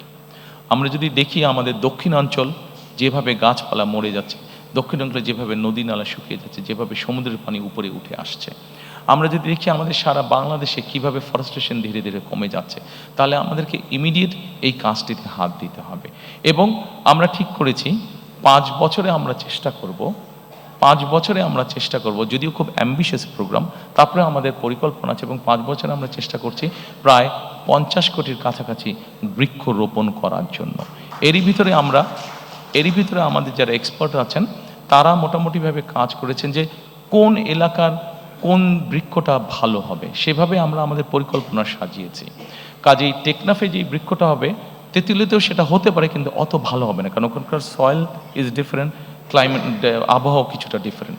সেই জন্য আমরা সেভাবেই চিন্তা ভাবনা করেছি। এবং আরেকটি জিনিস করেছি, এখন যেটা মডার্ন যুগে করা যায়, আপনি স্যাটেলাইট ইমেজ দিয়ে আপনি কোনো জায়গায় যদি 500 গাছ লাগান, আপনি যদি 500 গাছের চারা ওখানে রোপণ করতে চান, ওখানে 500 চারা রোপণ হলো কি হলো না, আপনি স্যাটেলাইট ইমেজ দিয়ে কিন্তু ওটা ঘরে বসে আপনি দেখতে পারবেন, মনিটর করতে পারবেন। সেজন্য এই সুবিধাটাও আমাদের আছে। তো আমাদেরকে জলবায়ুর ঝুঁকি মোকাবেলা করার জন্য আমাদেরকে জলবায়ুর উপযোগী যেই গাছগুলো আছে সেগুলো লাগাতে হবে, সেগুলো রোপণ করতে হবে। যেমন আমরা যদি ঢাকা শহরে, এই বোধহয় গত পরশুদিনও আমরা কোনো একটা নিউজে আমি দেখলাম যে ঢাকা শহর বোধহয় পলিউশনে আবার বোধহয় কয়েকটার মধ্যে প্রথম বা দ্বিতীয় তৃতীয় এরকম হয়েছে। কাজেই এই ঢাকা শহরের এয়ারকেও যদি ফিল্টার করতে হয়, আপনাদের নিশ্চয়ই অনেকের জানা আছে যে নিম গাছ সাধারণত অন্য নর্মাল গাছের থেকে 3 গুণ বেশি অক্সিজেন প্রডিউস করে। কাজে আমরা যদি নিম গাছ প্রচুর পরিমাণে ঢাকা শহরে লাগাতে সক্ষম হই, রোপণ করতে সক্ষম হই, তাহলে আমরা কিছুটা হলেও আমাদের ঢাকা শহরের বাতাসকে আমরা ফিল্টার করতে পারবো। অবশ্যই এর বাইরে আমাদেরকে অনেকগুলো স্টেপ গ্রহণ করতে হবে, যেমন ডিজেল ইঞ্জিনের ব্যবহার কমিয়ে আনতে হবে, ফসিল ফুয়েল যেগুলোতে ব্যবহার হয় সেগুলো আমাদেরকে কমিয়ে আনতে হবে, আমাদেরকে ইলেকট্রিক ভেহিকলকে মোর এনকারেজ করতে হবে। সম্মানিত উপস্থিতিবৃন্দ, আমাদের কৃষিতে একটি বিরাট বড় সমস্যা আছে, সেটি হচ্ছে কৃষক এবং বাজারের সরাসরি যে সংযোগটা, এটা বিভিন্ন কারণে আমাদের পক্ষে হয়তো গড়ে তোলা সম্ভব হয়নি। আমাদের পরিকল্পনা আছে যে কিভাবে কৃষক এবং বাজারকে আমরা সরাসরি সম্পৃক্ত করতে পারি, অর্থাৎ মিডল ম্যানের যে প্রকৃতি আছে সেটাকে কিভাবে কমিয়ে আনা যায় এবং একই সাথে ট্রান্সপোর্টেশন কস্ট কিভাবে কমিয়ে আনা যায়, এই বিষয়টি আমাদের পরিকল্পনার মধ্যে আছে। সো দ্যাট তাহলে কৃষিজাত উৎপন্ন যে দ্রব্যগুলো সেগুলোর দামটা আমরা কমিয়ে আনতে পারবো। সেটাকে দাম যদি আমরা কমিয়ে আনতে পারি তা আমরা মানুষের কাছে কম মূল্যে আমরা পৌঁছে দিতে সক্ষম হব। আমাদের আরেকটি বড় পরিকল্পনা আছে বা বড় সমস্যা আছে, সেই জন্যই আমরা পরিকল্পনা গ্রহণ করেছি। সেটি হচ্ছে আমাদের দেশের বিভিন্ন জায়গায় বিভিন্ন ফল ফলাদি শাক সবজি এগুলো উৎপাদিত হচ্ছে, কিন্তু আমাদের কৃষকরা কোনো শাক সবজি ফল ফলাদি হয়তো 7 দিন 15 দিন বা 1 মাসের জন্য এটাকে রেফ্রিজারেট করতে হবে, কিন্তু সেই রেফ্রিজারেট করার সিস্টেমটা আমাদের এখানে নেই, এবং যেটাকে হিমাগার বা কোল্ড স্টোরেজ বলে। আমরা এর মধ্যে কাজ করেছি যে কোথায় কোথায় আমাদের কি কি উৎপাদিত হয়, কোথায় কোথায় কিভাবে, যেমন আমাদের চাঁপাই নবাবগঞ্জে বা রাজশাহীতে প্রচুর পরিমাণে আম হয়, আমটাকে কিভাবে প্রিজার্ভ করা সম্ভব হতে পারে সেইভাবে আমরা সেখানে হিমাগারটা তো করে তুলব। যেখানে আমাদের টমেটো হচ্ছে, সেই সিলেট অঞ্চল ধরে যে বিভিন্ন জায়গায় আমাদের টমেটো হচ্ছে, এই টমেটোগুলো আমরা একসময় দেখি যে কৃষকরা ফেলে দেয় বা গরু ছাগল খায়, কারণ সে প্রপার দাম পাচ্ছে না, কারণ একটা সার্টেন টাইমের পরে সে যে ওটাকে রেফ্রিজারেট করবে সেই অবস্থাটা নেই। কাজে এই সবগুলো জিনিসকে আমরা মার্ক করেছি এবং ধীরে ধীরে আমরা এই হিমাগার সিস্টেম বা রেফ্রিজারেট সিস্টেমটাকে আমরা গড়ে তুলতে চাই। সম্মানিত উপস্থিতিবৃন্দ, এরপরে আমি আপনাদেরকে অনুরোধ করব কর্মসংস্থান ও যুব উন্নয়নটি দেখার জন্য। কর্মসংস্থান এবং যুব উন্নয়ন, আমাদের প্রায় 27 লক্ষ বেকার আছে, এর মধ্যে 9 লক্ষ হচ্ছে আমাদের শিক্ষিত বেকার। প্রতি বছর বেকারের সংখ্যা বাড়ছে বই কমছে না। আমরা যদি আমাদের ডেমোগ্রাফি দেখি, পপুলেশন ডেমোগ্রাফিটা দেখি যে 15-20 বছর থেকে আমাদের 60-62 বছর পর্যন্ত, তাহলে এটির সুবিধা আমরা পাবো 2040 সাল পর্যন্ত। অর্থাৎ আমাদের যারা এখন ইয়াং জেনারেশন আছে, এদেরকে যদি আমরা আগামী 40 সালের ভিতরে কর্মসংস্থানের ব্যবস্থা করতে না পারি, তাহলে আমরা আমাদের অর্থনীতির যে গতি আছে এটিকে আমরা তৈরি করতে পারবো না। অর্থনৈতিক যে সমৃদ্ধি আছে সেই সমৃদ্ধিটাকে আমরা কাজে লাগাতে পারবো না। সেজন্য আমাদেরকে যে কোনোভাবেই হোক আমাদেরকে সিদ্ধান্ত বা পরিকল্পনা গ্রহণ করতে হবে কিভাবে আমরা এত বিপুল সংখ্যক, অর্থাৎ 15-20 বছর থেকে 60-62 বছর পর্যন্ত, যে অর্থাৎ 2040 সালের মধ্যে আমরা আমাদের যুব বলতে যেই শ্রেণীটা আছে, তরুণ বলতে যেই শ্রেণীটা আছে, তাদের কর্মসংস্থানের ব্যবস্থা করতে পারি। আমরা এখানে অনেকগুলো বিষয় চিন্তা করেছি, তার মধ্যে 2-3টি বিষয় আমি আপনাদের সাথে আলোচনা করব। যেমন বিদেশি ভাষা, আমাদের দেশ থেকে প্রচুর মানুষ বাইরে যায়। আমরা যদি এই মানুষগুলোকে যারা বাইরে যায় এদেরকে যদি আমরা ল্যাঙ্গুয়েজ কোর্স দিতে পারি, তাহলে এটি কিন্তু তার জন্য একটা বেনিফিট হবে, এবং ল্যাঙ্গুয়েজ কোর্সের কারণেই কিন্তু সে অনেক জায়গায়, দেশের বাইরে অনেক জায়গায় অনেক ইজিলি সে তার কর্মসংস্থানের ব্যবস্থা করতে পারবে। একই সাথে আমরা তাদের দক্ষতা অর্জনের জন্য দেশের বিভিন্ন জায়গায় এরিয়া বেসিসে আমরা বিভিন্ন ট্রেনিং ইনস্টিটিউট আমরা তৈরি করতে চাই, আমাদের এর ভিতরে আমরা যেটা কাজ করেছি সেটা হচ্ছে যে আমরা বিভিন্নভাবে চেক করেছি যে আগামী 10 বছর পর্যন্ত পৃথিবীর কোন কোন দেশে কি কি ধরনের মানুষ যেতে পারে, কি কি ধরনের মানুষ যাওয়ার কাজের স্কোপ আছে, সেটির ভিত্তিতে আমরা আমাদের ট্রেনিং ইনস্টিটিউটগুলোকে ঢেলে সাজানোর পরিকল্পনা করেছি। এর বাইরে আমাদের যেটা লক্ষ্য আছে সেটা এসএমই ঋণ প্রদান, অর্থাৎ এসএমই ছোট বা মিডিয়াম যে ইন্ডাস্ট্রিগুলো হবে সেখানে সহজ শর্তে ঋণ প্রদান করতে চাইছি। আমরা যারা অনলাইনে শপিং করে, অ্যামাজন এবং আলিবাবা এই ধরনের প্রতিষ্ঠানের সাথে আপনাদের অনেকেরই পরিচয় আছে। এইখানে যেই দ্রব্যগুলো পাওয়া যায়, প্রোডাক্টগুলো পাওয়া যায়, এগুলো যে খুব রকেট সায়েন্স টাইপের প্রোডাক্ট তা না। এগুলা বরং এই প্রোডাক্টগুলো খুব সহজেই কিন্তু তৈরি করা সম্ভব হয়। আমরা যেটা করতে চাইছি, আমরা আমাদের এসএমই এন্টারপ্রেনার যারা থাকবে তাদেরকে আমরা এনকারেজ করতে চাইছি যে তারা এই ধরনের ছোট ছোট ছোট ছোট সেট আপগুলো তারা করুক, এবং আমরা সরকার থেকে তাদেরকে বিভিন্ন রকম সহযোগিতা করবো। অ্যাট দ্য সেম টাইম আমরা অ্যামাজন এবং আলিবাবা এই ধরনের প্রতিষ্ঠানের সাথে প্রাইমারি কথা বলেছি যে তারা তাদের প্রকিউরমেন্টটা বাংলাদেশ থেকে করুক।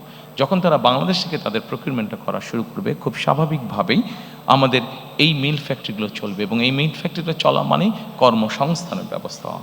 সম্মানিত উপস্থিতিবৃন্দ, আমাদের আগামী দিনের লক্ষ্য হচ্ছে আমরা যেই পরিকল্পনায় গ্রহণ করি না কেন, প্রত্যেকটি পরিকল্পনা অন্যতম প্রাইমারি লক্ষ্য হচ্ছে আমাদের কর্মসংস্থান তৈরি করা, যত বেশি সংখ্যক কর্মসংস্থান তৈরি করা।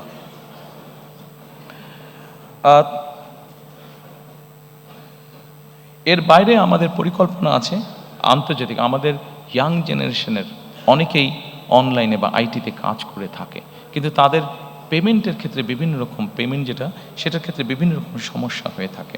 আমরা সেই জন্য আন্তর্জাতিক পেমেন্ট যে সুবিধা আছে, পেপাল সহ এই ধরনের সুবিধাগুলো আছে, এগুলোকে আমরা ইনভাইট করছি, এগুলোকে আমরা দেশে নিয়ে আসতে চাইছি।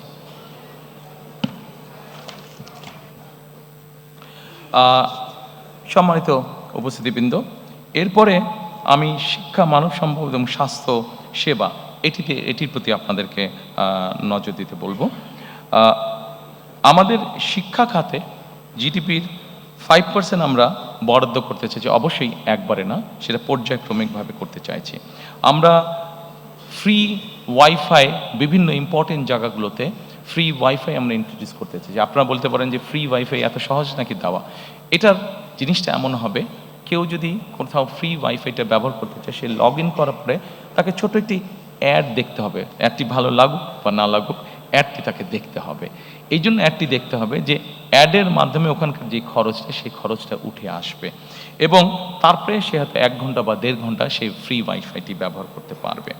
এর বাইরে আমরা ওয়ান টিচার ওয়ান ট্যাব, আমাদের প্রথমে প্রাইমারি স্কুল এবং তারপরে সেকেন্ডারি স্কুলে যত টিচার আছেন তাদেরকে আমরা পর্যায়ক্রমিকভাবে একটি ট্যাবের আন্ডারে নিয়ে আসতে চাইছি, যার মাধ্যমে তারা যেমন শিক্ষা দিতে পারবেন, একইভাবে তাদেরকে কোনো ট্রেনিং ইনস্ট্রাকশন দিতে হলে সেই ট্যাবের মাধ্যমে তাদেরকে আমরা সেন্ট্রালি সেই কাজটি আমরা করতে পারবো।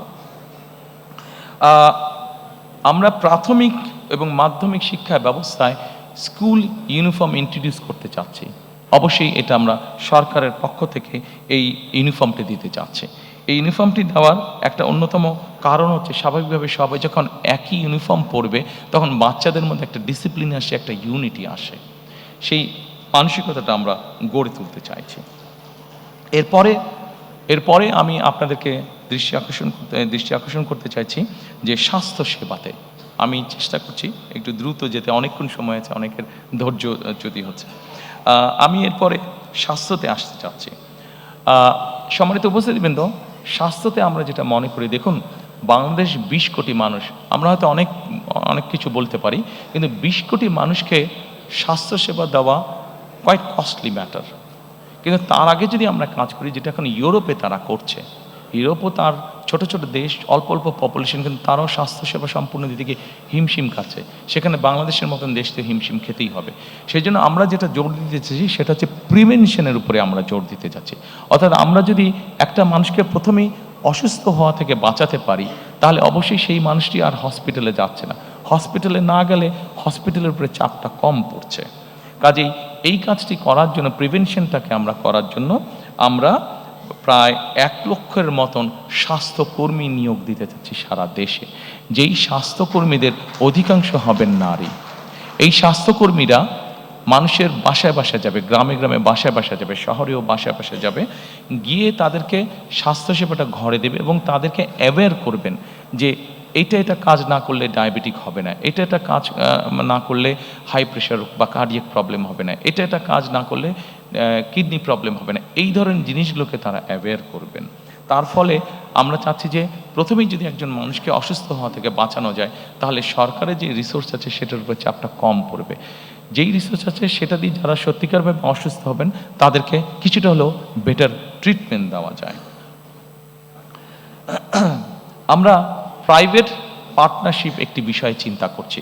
এটা সকল অসুখ বিসুখের ক্ষেত্রে না, এগুলো যেটা প্রাণঘাতী, যেমন ক্যান্সার আছে, যেমন কার্ডিয়াক প্রবলেম আছে, এই ধরনের যেগুলো আছে, বা কিডনি ডায়ালিসিস আছে, এই ধরনের যেগুলো সিরিয়াস অসুখ বিসুখ আছে, সেগুলোর ক্ষেত্রে আমরা প্রাইভেট পার্টনারশিপের কথা চিন্তা করছি। অর্থাৎ আমরা যদি সরকারি হাসপাতালে দেখি যে একটা লম্বা কিউ আছে, সরকারি হাসপাতালে যে ফ্যাসিলিটি দিচ্ছে সেটা সবাইকে দিতে পারছে না, কাজে সেখান থেকে কিছু রুগী নিয়ে একই ফ্যাসিলিটি যেখানে প্রাইভেট হসপিটাল আছে, যেটা স্ট্যান্ডার্ড মেনটেন করতে পারবে, আমরা সেই রুগীটাকে নিয়ে সেখানে ট্রান্সফার করে দিতে যাচ্ছি, সেটার কস্টটা সরকারের পক্ষ থেকে বিয়ার করা হবে। এইভাবে আমরা পাবলিক পার্টনারশিপ তৈরি করতে যাচ্ছি সিলেক্টেড কিছু অসুস্থতার ক্ষেত্রে, সিলেক্টেড কিছু অসুখ যেগুলা লাইফ সেভিং সর্ট অফ, যেগুলো রিস্ক হয়ে যায় মানুষের জন্য, সেই ধরনের অসুখ বিসুখের ক্ষেত্রে আমরা এই কাজটি করতে, জ্বর সর্দি কাশির ক্ষেত্রে নয়।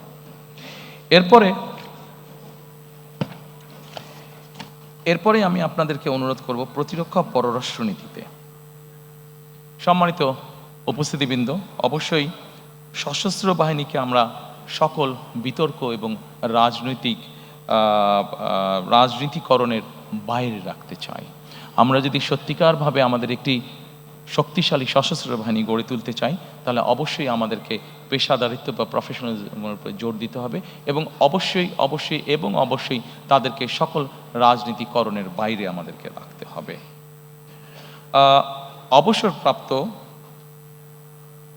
অবসরপ্রাপ্ত সেনা সদস্যদের ক্ষেত্রে আমরা 1 র্যাঙ্ক 1 পেনশন পলিসিটা চালু করতে চাইছি।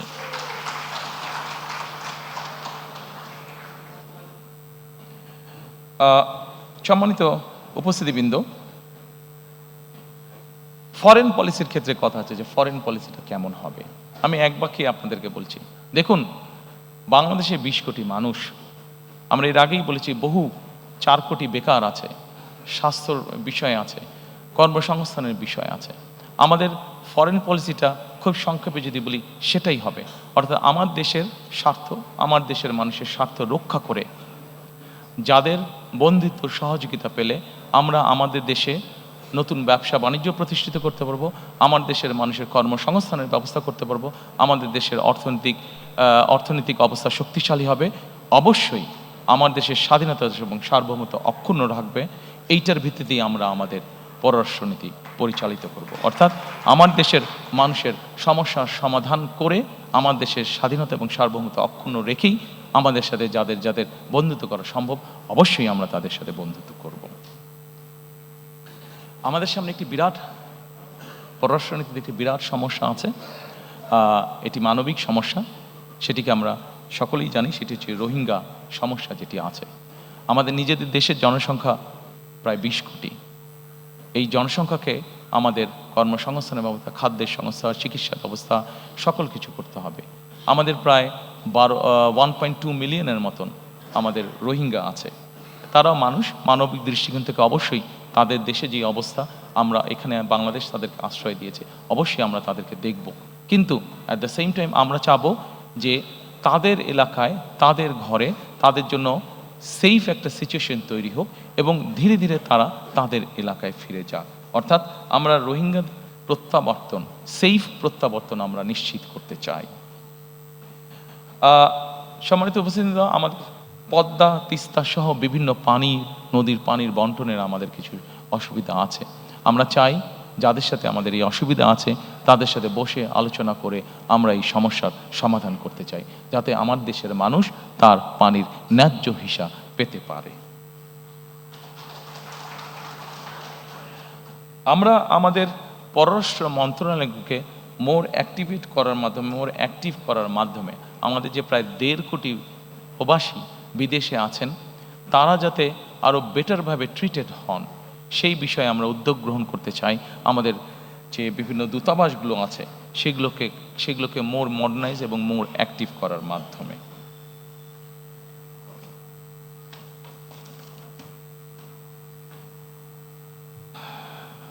সম্মানিত উপস্থিতিবৃন্দ, এরপরে একটি অত্যন্ত গুরুত্বপূর্ণ বিষয় আছে, সেটির প্রতি আপনাদেরকে আমি অনুরোধ করব নজর দেওয়ার জন্য। শ্রমিক এবং প্রবাসী কল্যাণ। আমাদের দেশে একটি সমস্যা আছে, আমাদের দেশের নারী, পুরুষ এবং প্রতিবন্ধী যারা, তাদের ক্ষেত্রে একটি বেতনের ব্যাপারে একটি বৈষম্যমূলক আচরণ হয়ে থাকে অনেক জায়গায় অনেক ক্ষেত্রে। আমরা পর্যায়ক্রমিকভাবে এই সমস্যাটির সমাধান করতে চাই, অর্থাৎ নারী পুরুষ এবং প্রতিনিধিদের জন্য বৈষম্যহীন বেতন আমরা নিশ্চিত করতে চাই।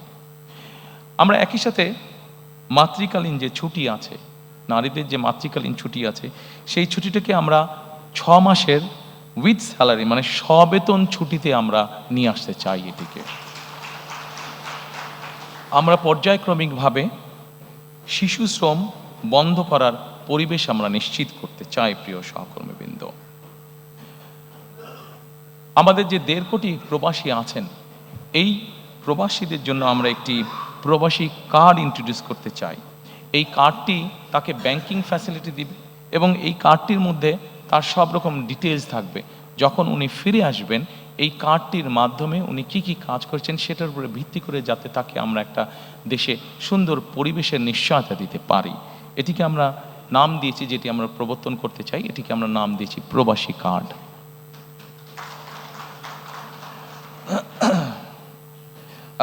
এর বাইরে আমরা প্রবাসীদের জন্য রেমিটেন্স প্রণোদনা দিতে চাই। বৈধ উপায়, রাষ্ট্রের যে উপায় আছে, সেই উপায় যখন ওনারা টাকা পাঠাবেন সেইটার উপরে আমরা তাদেরকে একটি প্রণোদনা দিতে চাই। একটি সার্টেন অ্যামাউন্টের বেশি হলে অবশ্যই তাদেরকে আমরা সেই প্রণোদনাটা দিতে চাই, যাতে করে তারা দেশে যখন ফিরে আসবেন সেই প্রণোদনার পয়সাটা দিয়েও যাতে তারা তাদের কোনো একটি কাজে ব্যবহার করতে পারেন। সম্মানিত উপস্থিতিবৃন্দ, এরপরে আমি আপনাদেরকে আমাদের এইটার বৈষম্যহীন আর্থসামাজিক উন্নয়নের টেকসই রাষ্ট্রীয় সক্ষমতার লাস্ট যেই আমাদের প্যারাটা আছে, সেখানে আমি আপনাদের দৃষ্টি আকর্ষণ করছি। এখানে আছে আমাদের সবুজ বিপ্লব। এই সবুজ বিপ্লবের মধ্যে আমি আগেই বলেছি 5 বছরে আমরা 25 কোটি বৃক্ষ করতে চাই, বৃক্ষরোপণ আমরা করতে চাই। একই সাথে 5 বছর 25 কোটি বৃক্ষরোপণ করতে, একই সাথে আমরা 2030 সালের মধ্যে শতকরা 20% বিদ্যুৎ আমরা নবায়নযোগ্য, অর্থাৎ সোলার বলতে যেটা হয়, সোলার পাওয়ার থেকে আমরা উৎপাদন করতে চাই। একটি গুরুত্বপূর্ণ কাজ আছে যেখান থেকে আমরা একটি বৈদেশিক মুদ্রা অর্জন করতে পারি। আমরা যেই সবুজ বিপ্লবের কথা বলেছি, 5 বছরে 25 কোটি গাছের যেই কথা আমরা বলেছি, এইটির মাধ্যমে আমরা সবুজ অর্থনীতি অর্থাৎ কার্বন ট্রেডিং মার্কেট আমরা গঠন করতে চাই। এবং এই কার্বন ট্রেডিং মার্কেট গঠনের মাধ্যমে আমরা হিসেব করে দেখেছি যে আমরা মোটামুটি $1 বিলিয়ন আমরা সেখান থেকে ইনকাম করতে পারবো, যেটি এখন খুবই সামান্য আছে, এবার 2.5 মিলিয়নের মতন আছে, সেটিকে আমরা 1 বিলিয়নে নিয়ে যেতে পারবো। আমরা যদি আমাদের এই বৃক্ষরোপণ, সবুজ বনায়ন, এই কার্যগুলো যদি আমরা মোটামুটি প্ল্যান অনুযায়ী সম্পাদন করতে পারি, তাহলে এই $1 বিলিয়ন আমাদের জন্য ইনকাম করা খুব কঠিন কিছু হবে না। সম্মানিত উপস্থিতিবৃন্দ, 3R, reduce, recycle and reuse. আমরা প্লাস্টিক এবং এই জাতীয় জিনিসের ক্ষেত্রে এই 3R এর উপরে আমরা গুরুত্ব আরোপ করতে চাই। আমাদের পরিবেশকে যদি আমাদের রক্ষা করতে হয়, আমাদের পরিবেশকে যদি আমাদের বসবাস উপযোগী করে রাখতে হয়, তাহলে এই 3Rকে আমরা যে কোনোভাবে বাস্তবায়ন করতে চাই। আমি শিওর এই ঘরে যারা উপস্থিত আছেন সবাই আমাদেরকে এই ব্যাপারে সহযোগিতা করবেন। এরপরে আমি আপনাদেরকে নিয়ে যেতে চাই আমাদের 3rd চ্যাপ্টারে, সেটা হচ্ছে ভঙ্গুর অর্থনীতির পুনর্গঠন ও পুনরুদ্ধার। আমরা অনেক কিছু প্ল্যান করলে আমাদের ইকোনমি যদি ঠিক না থাকে, আমরা কোনো কিছুই বাস্তবায়ন করতে সক্ষম হব না। সম্মানিত উপস্থিতিবৃন্দ, আমরা এই ভঙ্গুর অর্থনীতির পুনর্গঠন ও পুনরুদ্ধারে আমরা কয়েকটি সেক্টর করেছি।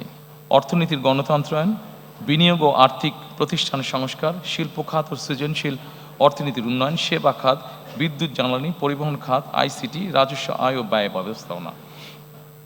আমরা অর্থনৈতিক গণতন্ত্রায়ন, প্রথমেই যেটা বলেছি, অর্থনৈতিক গণতন্ত্রায়ন অথবা অর্থনৈতিক অলিগার যে কাঠামো ছিল সেটিকে আমরা ভাঙতে চাই। অর্থনৈতিক গণতন্ত্রায়নটা কি? অর্থনৈতিক গণতন্ত্র হচ্ছে কতিপয় কোনো বিজনেস হাউসের মধ্যে না রেখে বরঞ্চ আমরা গণতন্ত্রটাকে অর্থনীতিকে আমরা ডিস্ট্রিবিউট করতে চাই, যেখানে কম বেশি সকল মানুষের একটি এন্ট্রি থাকবে, সকল মানুষের অধিকার থাকবে গণতন্ত্রতে নিজের কন্ট্রিবিউশনটা করার মতন, অর্থাৎ সকলের অংশগ্রহণমূলক এবং সবার জন্য উন্মুক্ত একটা অর্থনীতি আমরা গড়ে তুলতে চাই। সম্মানিত উপস্থিতিবৃন্দ, একজন রাজনৈতিক কর্মী হিসাবে আমার যেটি অবজারভেশন, যে কোনো দেশের অর্থনৈতিক বুনিয়াদ তখনই শক্তিশালী হয়, অর্থনৈতিক স্থিতিশীলতা তখনই হয় যখন সেই দেশের মধ্যবিত্ত শ্রেণীটি অনেক বড় আকার ধারণ করে। আমাদের পরিকল্পনা হচ্ছে অর্থনীতির ক্ষেত্রে আমরা বাংলাদেশের মধ্যবিত্ত শ্রেণী বলতে, যেটি কয়েক বছর আগেও প্রায় ধ্বংসপ্রাপ্ত ছিল, সেই মধ্যবিত্ত শ্রেণীটিকে আমরা অর্থনৈতিকভাবে ধীরে ধীরে ধীরে ধীরে শক্তিশালী করে গড়তে তুলতে চাই। আমি আগেই বলেছি, আমাদের অর্থনৈতিক বা যে কোনো পরিকল্পনার মূল অন্যতম লক্ষ্য হচ্ছে কর্মসংস্থান তৈরি করা। যত বেশি সংখ্যক কর্মসংস্থান, যে কোনো বিনিয়োগ বলেন, যে কোনো অর্থনৈতিক কার্যক্রম বলেন, প্রত্যেকটিতে আমাদের লক্ষ্য থাকবে কর্মসংস্থানের তৈরি করা, যত বেশি সংখ্যক কর্মসংস্থান। কারণ আমরা মনে করি যত বেশি সংখ্যক কর্মসংস্থান আমরা তৈরি করতে সক্ষম হব, তত বেশি অর্থনীতি বা ইকোনমি তত বেশি সচল হবে আমাদের। এবং সেই জন্যই আমরা বলেছি যে আমরা 2034 সালের মধ্যে আমরা বাংলাদেশের অর্থনীতিকে $1 ট্রিলিয়ন অর্থনীতিতে নিয়ে যেতে চাই। সম্মানিত উপস্থিতিবৃন্দ, এরপরে আমি আপনাদের দৃষ্টি আকর্ষণ করতে চাই, অনেকগুলো বিষয় আছে এখানে, অনেক লম্বা বিষয়, আমি সংক্ষেপ থাকার চেষ্টা করব। বিনিয়োগ এবং প্রাতিষ্ঠানিক সংস্কার। বিনিয়োগ এবং প্রাতিষ্ঠানিক সংস্কারে এফডিআই ক্যাপ্টেন আমরা নিয়োগ করতে চাই, অর্থাৎ ফরেন ইনভেস্টমেন্ট যারা আসবে, এই ফরেন ইনভেস্টমেন্ট যারা আসবে তাদেরকে বিভিন্ন সময় বিভিন্ন বিড়ম্বনা ভোগ করতে হয়। আমরা যেটা করতে চাই সেটা হচ্ছে আমরা একজন ক্যাপ্টেনকে নিয়োগ করতে চাই, যার দায়িত্ব হবে যে বিদেশি বিনিয়োগটা আসবে তার যাবতীয় যত কাগজপত্র, যত কিছু ফর্মালিটিস আছে, সেই ক্যাপ্টেন তার হয়ে সকল কাজগুলো সম্পন্ন করবে। তারা সকল কাজগুলো সম্পন্ন করবে যাতে সেই বিদেশি বিনিয়োগকারী হতাশ হয়ে ফিরে যেতে না হয় তাদেরকে। আমরা একটি পলিসি গ্রহণ করতে চাই অর্থনীতির ক্ষেত্রে। সম্মানিত উপস্থিতি, আপনাদের সকলেরই ধারণা আছে বিনিয়োগ বা অর্থনীতি এমন একটি বিষয়, আমরা যদি এটি ব্যাপারে যে কোনো পলিসি নিয়ে এবং হুট করে যদি 7 দিন পর পলিসি চেঞ্জ করতে চাই, তাহলে অর্থনীতি কোনোভাবেই শুভ ফল দেখতে পাবে না। এবং সেই জন্যই আমরা সিদ্ধান্ত গ্রহণ করেছি যে অর্থনীতির ক্ষেত্রে আমরা কোনো আকস্মিক কোনো পলিসি পরিবর্তন করতে চাই না। আমরা চিন্তা ভাবনা করে পলিসি গ্রহণ করব এবং আমরা চিন্তা ভাবনা করে যেই পলিসি গ্রহণ করব সেটিতে আমরা স্টিক করতে চাই। হুট করে আমরা কোনো পলিসির পরিবর্তন করতে চাই না, যা আমরা অতীতে দেখেছি, যাতে করে আমাদের বিনিয়োগ, আমাদের ব্যবসায়ীরা ক্ষতিগ্রস্ত না হন। আমরা লাইসেন্সিং প্রক্রিয়াকে সহজকরণ করে ফেলতে চাই। লাইসেন্সিং প্রক্রিয়া সহজকরণ করলে আমাদের ব্যবসায়ীরা উৎসাহিত হবেন, বিদেশি বিনিয়োগকারীরা উৎসাহিত হবেন। অনেক সময় আমরা দেখেছি লাইসেন্সিং প্রক্রিয়া বর্তমানে অনেক কঠিন, জটিল থাকার কারণে অনেক বিনিয়োগকারী, সেটি দেশি হোক বিদেশি হোক, তারা হতাশ হয়ে অনেক ক্ষেত্রেই ফিরে যান। সেটিকে আমরা ইজি করে আনতে চাই। সম্মানিত উপস্থিতিবৃন্দ, এই মুহূর্তে যদি আমরা চিন্তা করি আমাদের সবচেয়ে বড় রেমিটেন্সের উপায় কোনটা? আমাদের সবচেয়ে বড় রেমিটেন্সের উপায় হচ্ছে গার্মেন্টস। কিন্তু একটি জাতি বা একটি দেশ যুগের পর যুগ একটি সেক্টরের উপরে কোনোভাবেই ডিপেন্ডেন্ট থাকতে পারে না। এবং সেই জন্যই আমরা মনে করি যে আমাদেরকে আরও সেক্টর বের করতে হবে এবং যেই সেক্টরগুলো রফতানিমূলক সেক্টর হিসেবে বিবেচিত হবে। আমরা ফার্মাসিউটিক্যালের কথা চিন্তা করতে পারি, আমরা লেদার শিল্পের কথা আমরা চিন্তা করতে পারি, আমরা আইটির কথা আমরা চিন্তা করতে পারি, আমরা টয় ইন্ডাস্ট্রির কথা চিন্তা করতে পারি, আমরা ইলেকট্রনিক ইন্ডাস্ট্রির কথা চিন্তা করতে পারি। এরকম অনেকগুলো রফতানিমুখী শিল্প আমরা চিন্তা করতে পারি। এবং এই রফতানিমুখী শিল্প আমরা কতগুলো শিল্পকে আমরা প্রায়োরিটাইজ করে নেব যে আগামী 5 বছর বা 10 বছর এই সেক্টরগুলোকে আমরা প্রায়োরিটাইজ করে নিব। এবং যেই সেক্টরগুলোকে আমরা প্রায়োরিটাইজ করব সেগুলোকে আমরা প্রণোদনা দিতে চাই, ইনসেন্টিভ দিতে চাই। এটা এমনও হতে পারে তাদেরকে আমরা বন্ডের ফ্যাসিলিটি দিব, বন্ডের ভ্যারাস ফ্যাসিলিটি দিব, বা যেই সকল প্রণোদনা দিলে সেই সেক্টরগুলো আস্তে আস্তে গ্রো করবে, সেই জিনিসগুলো আমরা তাদেরকে করে দিতে চাই। সম্মানিত উপস্থিতিবৃন্দ, অর্থনীতিকে তার নিজের গতিতে চলতে দিতে হবে। সব কিছু যেরকম চলার একটি ধর্ম আছে, অর্থনীতিকেও নিজের গতিতে চলতে দিতে হবে। আমরা বিগত দিনে দেখেছি যে ব্যাংকিং খাতে রাজনৈতিক হস্তক্ষেপ হয়েছে। আমরা দৃঢ়ভাবে বিশ্বাস করি যে ব্যাংকিং খাতকে যে কোনোভাবে হোক রাজনৈতিক হস্তক্ষেপের মুক্ত করে দিতে হবে এবং এটাকে প্রফেশনালি আমাদেরকে চালাতে হবে। কারণ আমরা যদি ব্যাংকিং খাতকে রাজনৈতিকভাবে হস্তক্ষেপ করি তাহলে এটির অশুভ প্রভাব অর্থনীতির উপরে পড়বে, যেটি আমাদের কারো জন্য কাঙ্ক্ষিত নয়।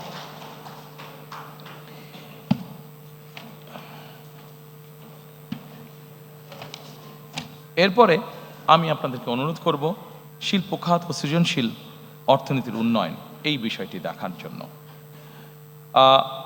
এর মধ্যেই আমি আপনাদের কাছে বলেছি যে আমরা নতুন নতুন শিল্প গঠনের আমরা চেষ্টা করব।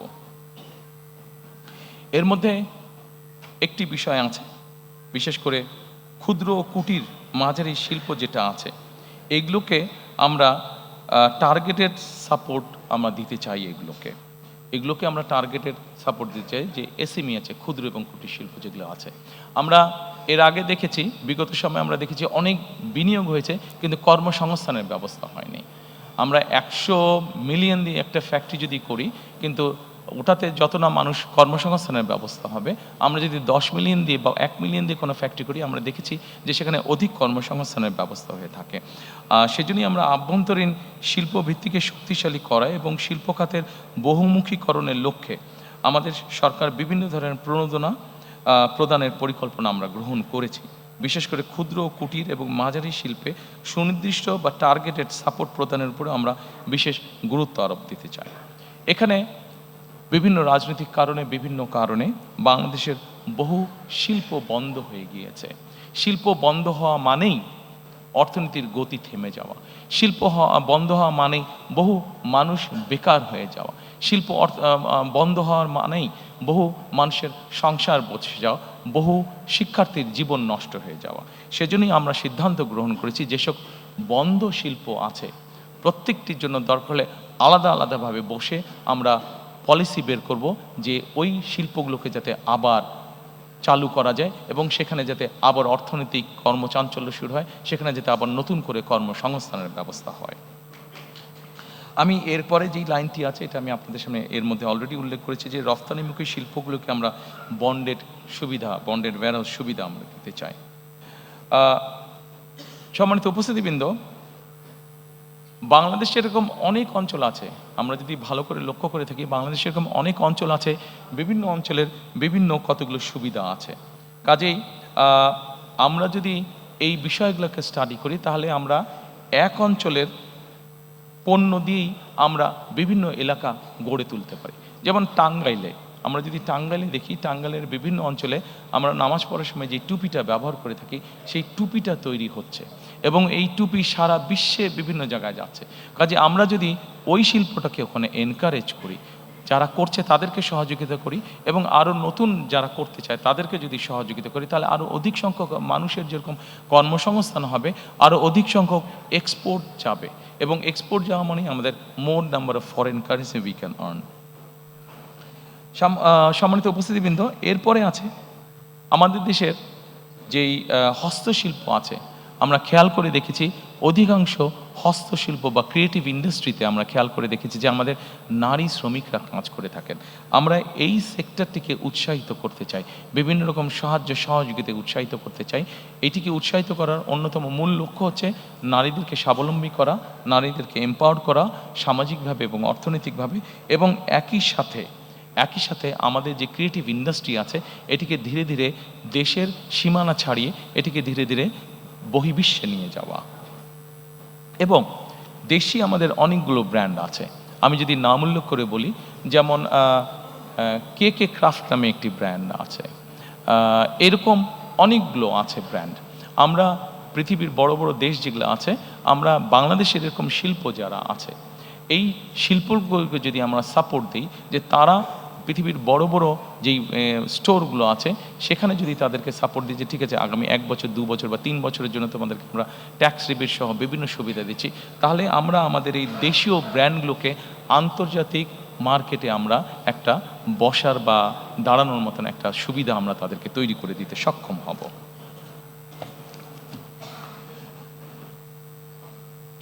সম্মানিত উপস্থিতিবৃন্দ, এরপরে আপনাদেরকে আমি অনুরোধ করব সেবা খাতের প্রতি দৃষ্টি দেওয়ার জন্য। সেবা খাতের জন্য দৃষ্টি দেওয়া। সেবা খাতটাকে এখানেও আমরা অনেক কর্মসংস্থান তৈরি করার পরিকল্পনা গ্রহণ করেছি। ব্যাংকিং আছে, আইটি আছে, পর্যটন আছে। এইগুলোকে যদি আমরা ঠিকভাবে সামনের দিকে গড়ে তুলতে সক্ষম হই, তাহলে ব্যাংকিং খাতে আমরা প্রচুর, ব্যাংকিংটা সার্ভিস সেক্টর, এখানে আমরা দিতে পারবো। আইটিতে আমরা প্রচুর পরিমাণে জব তৈরি করতে পারবো। পর্যটনে আমরা প্রচুর পরিমাণে, বাংলাদেশের বিভিন্ন জায়গায় বিভিন্ন ছোট অনেকগুলো আছে, এটাকে সার্ভিস ইন্ডাস্ট্রিগুলোকে আমরা যদি ঠিকভাবে তৈরি করতে পারি, এখানে আমরা অনেক কর্মসংস্থানের সুযোগ তৈরি করতে পারবো। একই সাথে আমরা সেবা খাতকে যদি প্রযুক্তি নির্ভর এবং রফতানিমুখী করার মাধ্যমে আমরা কর্মসংস্থানের ব্যবস্থা আমরা করতে পারবো। ঠিক একইভাবে আমরা আন্তর্জাতিক সার্টিফিকেশন এবং ব্র্যান্ডিং যেগুলো আছে, যেমন ধরেন ফেসবুক আছে, ইউটিউব আছে, বিভিন্ন আইটি কোম্পানি আছে, এদেরকে যদি আমরা বাংলাদেশে নিয়ে আসতে পারি, তাহলে আমাদের ইয়াং জেনারেশন যারা এই কাজগুলোর সাথে জড়িত, তাদের জন্য তখন কাজ করতেও সুবিধা হবে, তাদের ইনকাম যেরকম বাড়বে, আরও অধিক সংখ্যক মানুষের কাজ করার অপরচুনিটি তখন তৈরি হবে। এরপরে আমি আপনাদেরকে অনুরোধ করব বিদ্যুৎ, জ্বালানি ও পরিবহন খাতটিকে দেখার জন্য। সম্মানিত উপস্থিতিবৃন্দ, বিদ্যুৎ খাতে এখানে অনেক কিছু বলা আছে, বিদ্যুৎ খাতে অনেক পয়েন্ট আছে, আমি এতগুলো পয়েন্ট আলোচনা করব না। আমরা যদি সকলে প্রথমে এক বাক্যে একটা কথা চিন্তা করি, বিদ্যুৎ খাতটি আমরা কিরকম চাই, আপনাদের যে কাউকে যদি আমি প্রশ্ন করি, আপনারা এক বাক্যে একটি উত্তর দিবেন যে আমরা নিরবিচ্ছিন্ন বিদ্যুৎ চাই, তাই তো নাকি? সবার কিন্তু এটা থাকবে, নিরবিচ্ছিন্ন বিদ্যুৎ চাই আমরা। কাজেই আপনাদের মতন আমিও একজন মানুষ যে যার লক্ষ্য এবং উদ্দেশ্য থাকবে বাংলাদেশে নিরবিচ্ছিন্ন বিদ্যুতের পরিস্থিতি তৈরি করা। এবং নিরবিচ্ছিন্ন বিদ্যুৎ পরিস্থিতি তৈরি করার জন্য কি আমরা চিন্তা ভাবনা করেছি, সম্মানিত উপস্থিতিবৃন্দ, আপনাদের কাছে সেগুলো আছে, আপনাদের বিরক্তি উদ্যোগ করার জন্য আমি আর সেটা লম্বা করছি না। তবে আমরা যেরকম বলেছি, অলরেডি আমি আপনাদের সামনে বলেছি যে 2030-এর মধ্যে আমরা 20% নবায়নযোগ্য বিদ্যুৎ যেরকম আমরা তৈরি করতে চাই। একই সাথে আমরা আমাদের ঢাকা শহরে প্রতিদিন 7,000 টন ময়লা বা আবর্জনা তৈরি হচ্ছে। এইভাবে যদি আমরা চিন্তা করি, বাংলাদেশের সবগুলো বড় শহরই এরকম হচ্ছে। কাজেই আবর্জনাকে, পরিবেশকে রক্ষার জন্য আবর্জনা থেকে কিভাবে বিদ্যুৎ তৈরি করা যায়, আমরা সেই ব্যাপারেও চিন্তা ভাবনা করছি। এবং এতটুকু আপনাদেরকে আমি বলতে পারি, ইনশাল্লাহ 12 তারিখের নির্বাচনে আমরা সরকার গঠনে সক্ষম হলে ইনশাল্লাহ খুবই দ্রুত আমরা আবর্জনা থেকে ইনশাল্লাহ বিদ্যুৎ উৎপাদন করব এই দেশের মানুষের জন্য।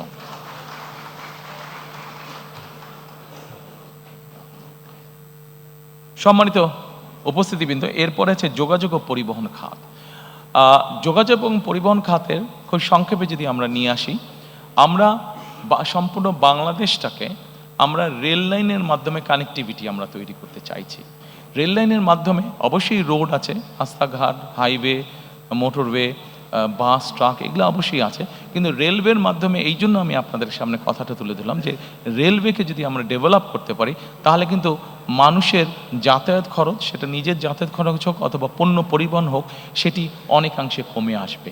এই কমে আসার ফলে যেটি হবে, মানুষ যেরকম সহজে যাতায়াত করতে পারবে, আমরা যদি সারা দেশে রেলওয়ে কানেক্টিভিটি তৈরি করতে পারি, মানুষ যেরকম সহজে যাতায়াত করতে পারবে, একই সাথে তার ব্যবসা বাণিজ্যের ক্ষেত্রেও সুবিধা হবে, তার পণ্য পরিবহনের সুবিধা হবে, অর্থাৎ তার জন্য ইকোনমিক্যালি জিনিসটা অনেক বেশি ভায়াবল হবে।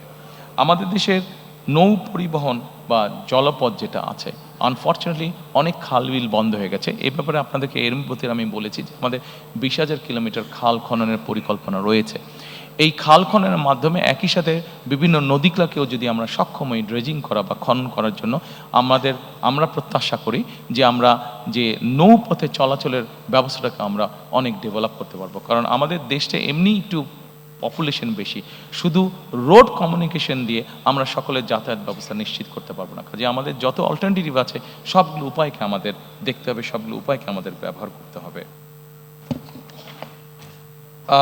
সম্মানিত উপস্থিতিবৃন্দ, এরপরে আপনাদেরকে আমি অনুরোধ করব এই চ্যাপ্টারে আইসিটি, এই ডিপার্টমেন্টে আইসিটি যেই চ্যাপ্টারটি আছে সেটা রাখার জন্য আমি খুব সংক্ষেপেই যাচ্ছি, অনেকক্ষণ সময় নিয়ে নিয়েছি আপনাদের। আইসিটিতে আমরা আমাদের যেই পরিকল্পনা, সেটা হচ্ছে সাইবার নিরাপত্তা এবং এআই সহ 5টি খাতে আমরা পরিকল্পনা গ্রহণ করছি 2 লক্ষ, এবং ফ্রিল্যান্সিং ও কন্টেন্ট ক্রিয়েশনে আমরা 8 লক্ষ, অলটুগেদার অ্যাবাউট 10 লক্ষ কর্মসংস্থানের আমরা চিন্তা ভাবনা করছি। আমাদের ইয়াং জেনারেশন, যেমন ধরেন আমাদের ইয়াং জেনারেশন যারা সে কন্টেন্ট ক্রিয়েশনের কাজ করে থাকেন, আপনাদের অনেকেই জানা আছে সাউথ কোরিয়া যে দেশটি, এরা এখানে যারা ইয়াং জেনারেশন আছে এরা কন্টেন্ট ক্রিয়েশনে খুব ভালো করে থাকে, এবং খুব সম্ভবত গত বছর তাদের শুধু কন্টেন্ট ক্রিয়েশন থেকেই তাদের ইনকাম ছিল, দেশের ইনকাম ছিল প্রায় $12 বিলিয়ন। কাজে তারা যদি পারে, আমাদের ইয়াং জেনারেশন না পারার কোনো কারণ নেই। আমাদের কিছু পলিসিগত বিষয় আছে, সেই পলিসিগুলোকে আমাদেরকে সঠিকভাবে গ্রহণ করতে হবে। পলিসিগুলো গ্রহণ করার মাধ্যমে আমরা যদি এই ছেলে মেয়েদেরকে ট্রেনিং দিতে পারি, একটু তাদেরকে বিভিন্নভাবে সহযোগিতা করতে পারি, আমরা দৃঢ়ভাবে বিশ্বাস করি যে এখানে 8 লক্ষ আমরা বলেছি, 8 লক্ষের বেশি আমরা তৈরি করতে পারবো, এবং প্রচুর পরিমাণ বৈদেশিক মুদ্রা আমরা এখান থেকে অর্জন করতে সক্ষম হব। আমরা সবার জন্য এখানে বলেছি দ্রুত এবং নির্ভরযোগ্য ইন্টারনেট, বিনামূল্যে উচ্চগতির দ্রুত এবং ইন্টারনেট। বিনামূল্যে কিভাবে আমরা প্রোভাইড করতে চাই, ওটার ভিতরে ছোট্ট যে সিক্রেটটা আছে এটা আমি আপনাদের সামনে তুলে ধরেছি, কাজেই এইটিতে আমি আবার রিপিট করলাম না, সময় নষ্ট হবে। সম্মানিত উপস্থিতিবৃন্দ, আমাদেরকে একটি বিষয়ে খুবই সিরিয়াস হতে হবে। এই বিষয়টিতে আমাদের বহু মানুষ কষ্ট পাচ্ছেন, বিশেষ করে নারী সমাজের সদস্যরা, তাদেরকে বিভিন্নভাবে হেনস্থা করা হচ্ছে। সেটি হচ্ছে জাতীয় সাইবার নিরাপত্তা, সাইবার বুলিং এবং নাগরিক তথ্য, বিশেষ করে সাইবার বুলিং। আমাদের নারী সমাজের সদস্যরা বিভিন্নভাবে সাইবার বুলিংয়ের শিকার তারা হচ্ছে। কাজেই এ ব্যাপারে আমাদেরকে কঠোর পদক্ষেপ গ্রহণ করতে হবে। আইনগুলোকে আমাদের ঠিক করতে হবে, এবং শুধু আইন ঠিক না, আইন যাতে সঠিকভাবে কাজ করে সেই পদক্ষেপ আমরা গ্রহণ করব, যাতে বুলিংয়ের শিকার কেউ না হয়। যারা বুলিং করবে তাদেরকে অবশ্যই দেশের আইন অনুযায়ী শাস্তি পেতে হবে, এটি আমাদেরকে যে কোনো মূল্যে নিশ্চিত করব আমরা। এরপরে এখানে একটি উল্লেখ করে নেই আপনাদের সামনে, আপনাদের অনেকেরই জানা আছে, তারপরে আমি উল্লেখ করছি। বাংলাদেশে এই মুহূর্তে যে আইসিটি মিনিস্ট্রি আছে, আপনাদের অনেকেরই জানা আছে, এই আইসিটি মিনিস্ট্রি 2003 সাল পর্যন্ত এটি অন্য সায়েন্স অ্যান্ড টেকনোলজি মিনিস্ট্রির সাথে খুব সম্ভব এটি সম্পর্কিত ছিল। বেগম খালেদা জিয়া সরকারের সময় আইসিটি এখন যে মিনিস্ট্রি আছে এটিকে বের করে নিয়ে এসে আলাদা একটি মিনিস্ট্রি গঠন করা হয়। অর্থাৎ 2004 সালে বিএনপি সরকার এই আইসিটির গুরুত্বটি অনুধাবন করেছিল, এবং সেইভাবে সেটিকে গুরুত্ব দিয়ে আলাদা মিনিস্ট্রি গঠন করেছিল।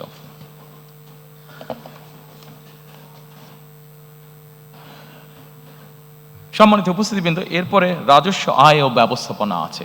রাজস্ব আয় এবং ব্যবস্থাপনার মধ্যে অনেকগুলো সেক্টর আছে, আমি আলোচনায় যাব না, ডিটেইল আলোচনায় যাব না, আমি শুধু একটা কথাই বলবো। সম্মানিত উপস্থিতিবৃন্দ, একটি দেশ পরিচালনার জন্য অবশ্যই অর্থের প্রয়োজন হয়, রিসোর্সের প্রয়োজন হয়। আমাদের দল আমরা মনে করি, আমরা যদি আমাদের সরকার মানুষের কর্মসংস্থান যত বেশি তৈরি করতে পারবে, বিনিয়োগের অবস্থা যত বেশি তৈরি করতে পারবে, যত বেশি মানুষকে বিনিয়োগ করাতে পারবে, অটোমেটিক নর্মালি সরকারের রাজস্ব বৃদ্ধি পাবে। আমি সেই জন্যই বরাবর আপনাদের সামনে বলেছি, আমাদের মূল লক্ষ্যই হচ্ছে যত বেশি সংখ্যক কর্মসংস্থান তৈরি করা, যত বেশি সংখ্যক দেশি এবং বিদেশি বিনিয়োগকারী যারা আছেন তাদেরকে উৎসাহিত করা, প্রতিষ্ঠান তৈরি করা, বিনিয়োগ করা, বিনিয়োগের মধ্যে শিল্প এবং শিল্প প্রতিষ্ঠান তৈরি করা, যাতে করে বেশি সংখ্যক মানুষ কর্মসংস্থানের সুযোগ পায়। কারণ বিনিয়োগ করলে নিজে থেকেই রাজস্ব আয় বাড়বে। নাগরিকের আয় বাড়লে আমরা বিশ্বাস করি প্রত্যেকটি নাগরিকের আয় যত বাড়বে রাষ্ট্রের আয়ও তত বাড়বে। সেই জন্য আমরা ওইভাবে ট্যাক্স ইম্পোজ না করে আমরা চাই নাগরিকের আয় বাড়ুক। নাগরিকের আয় বাড়ানোর জন্য যা যা করা প্রয়োজন আমরা সেটি করতে চাই। নাগরিকের আয় বাড়া মানেই সরকারের বা রাষ্ট্রের আয় বাড়া। আমরা জিনিসটাকে এইভাবেই চিন্তা করতে চাই।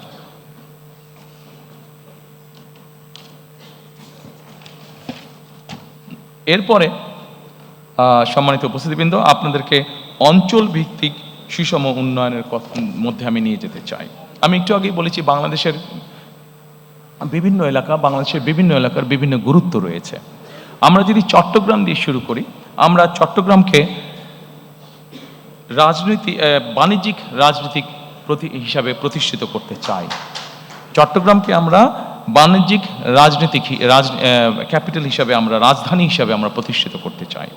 ঠিক একইভাবে উপস্থিতিবৃন্দ, সম্মানিত উপস্থিতিবৃন্দ, উত্তর অঞ্চল, আমরা সকলেই জানি যে বাংলাদেশের উত্তর অঞ্চল হচ্ছে একটি কৃষি নির্ভর এলাকা, কৃষি নির্ভর এলাকা। কাজে এই কৃষি নির্ভর এলাকা যেহেতু, সেই জন্যই আমরা চাই উত্তর অঞ্চলে কৃষি রিলেটেড কি কি ইন্ডাস্ট্রি হতে পারে, সেই ধরনের ইন্ডাস্ট্রি যারা এরই ভিতরে করছেন বা করতে চান, সেই মানুষগুলোকে আরও প্যাট্রোনাইজ করা, এনকারেজ করা, যাতে তারা সেই ধরনের কৃষি, সেই ধরনের শিল্প তারা গড়ে তুলতে চান। এরই ভিতরে আমি আপনাদের সামনে তুলে ধরেছি যে বরেন্দ্র অঞ্চল যেটা আছে, বরেন্দ্র প্রজেক্ট যেটা আছে, সেটিকে আমরা পুনরায় চালু করতে চাই। এর বাইরে আমি এর ভিতরেই বলেছি যে আম সংরক্ষণ, যেমন আমাদের প্রচুর আম হয় রাজশাহীতে, প্রচুর আম হয় চাঁপাইনবাবগঞ্জে, এই আমগুলোকে কিভাবে প্রিজার্ভ করা যায়, বা আমগুলোকে, যেগুলো আম নষ্ট হয়ে যেতে পারে, সেগুলো নষ্ট হবার আগে বাই প্রোডাক্ট কী কী তৈরি করা যেতে পারে, কৃষি সংক্রান্ত আরও যেগুলো বিভিন্ন পণ্য উৎপন্ন হচ্ছে, সেগুলোকে কীভাবে বাই প্রোডাক্ট করা যেতে পারে। প্রচুর আমাদের আলুর প্রোডাকশন হয়, আলুর বাই প্রোডাক্ট কী কী হতে পারে, সেই ধরনের ইন্ডাস্ট্রিগুলোকে গ্রো করতে সহযোগিতা করা। গ্রো করার মাধ্যমে একদিকে যেরকম ইনভেস্ট হবে, ঠিক একইভাবে প্রচুর কর্মসংস্থানের ব্যবস্থা হবে। এরপরে আমাদের যে হাওড় বাওড় আছে, এরপরে যেটি স্লাইড, সেটিতে আমি যাওয়ার অনুরোধ করব। আমাদের দেশের বিভিন্ন জায়গায় বিভিন্ন হাওড় বাওড়ের কারণে বিভিন্ন প্রাকৃতিক দুর্যোগ বা বন্যা হয়ে থাকে। এই প্রাকৃতিক দুর্যোগ এবং বন্যাকে নিয়ন্ত্রণ করার জন্য অবশ্যই আমাদের টেকসই বাঁধ দরকার, এবং ব্লু ইকোনমি, এটির মাধ্যমে আমাদের হাওড় বাওড় জায়গাগুলো আবার দেখতে অনেক সুন্দর, দেখতে যেহেতু সুন্দর এইগুলো, সেই জন্য এগুলোর মাধ্যমে আমরা এগুলোকে প্রোটেক্ট করার মাধ্যমে আমরা উপকূল উন্নয়ন বোর্ড গঠনের একটি পরিকল্পনা আমাদের আছে। এই উপকূল উন্নয়ন বোর্ড গঠনের মাধ্যমে আমরা ব্লু ইকোনমি এবং পর্যটনকেও এখানে এনকারেজ করতে চাই। এরপরে আপনাদেরকে আমি অনুরোধ করব যে নগরায়ণ ও আবাসন এবং নিরাপদ টেকসই ঢাকা বিনির্মাণ। সম্মানিত উপস্থিতিবৃন্দ, ঢাকা পৃথিবীর যে কোনো দেশের রাজধানী থেকে অত্যন্ত পপুলেট একটি জায়গা। এখন কেন মানুষ ঢাকায় আসছে? ঢাকায় মানুষ এসে বসবাস করছে অনেকগুলো কারণে। সন্তানের চিকিৎসা, বাবা মায়ের চিকিৎসা, সন্তানের লেখাপড়া, জব সিকিউরিটি, এনভায়রনমেন্ট, সব কিছু মিলিয়ে মানুষ ঢাকাতে কিছুটা বেটার ফিল করে। কিন্তু আমরা যদি এই ফ্যাসিলিটিগুলো যদি আমরা বিভিন্ন জায়গায় আমরা তৈরি করতে পারি, ঢাকার আউটস্কার্টে যদি আমরা যেই ডিস্ট্রিক্টগুলো আছে সেখানে যদি তৈরি করতে পারি, এবং সেখানে যদি খরচ কম হয় একজন মানুষের থাকার, সেখানে যদি ভালো স্কুল থাকে, সেখানে যদি ভালো ট্রিটমেন্টের ব্যবস্থা থাকে, সেখানকার পরিবেশটা যদি সিকিউর হয়, তাহলে আমরা মনে করি যে মানুষ সেখানেই থাকবে। হ্যাঁ, এখানে একটি বিষয় আছে, সেখানে থাকবে কিন্তু কাজ করবে কোথায়? কাজ সে ঢাকায় করতে পারে। একটু আগে আপনাদেরকে আমি বলেছি যে আমরা চাই রেল লাইনটাকে ডেভেলপ করার জন্য, আমাদের পাবলিক ট্রান্সপোর্টটা। এখন এই মুহূর্তে ঢাকা থেকে চট্টগ্রাম যে রেলগাড়িটা আসে, সেটার গতি 35 থেকে ম্যাক্সিমাম 40 মাইল। কিন্তু এটাকে যদি ঘন্টায় আমরা, রেল লাইন যেটা আছে সেটাকে আমরা সঠিকভাবে তৈরি করে এটাকে যদি ঘন্টায় আমরা 80 মাইলে নিয়ে আসতে পারি, বা 100 মাইলের কাছাকাছি নিয়ে আসতে পারি, তাহলে কিন্তু চট্টগ্রাম থেকে ঢাকায় আসতে আপনার 2-2.5 ঘন্টার বেশি লাগার কথা না।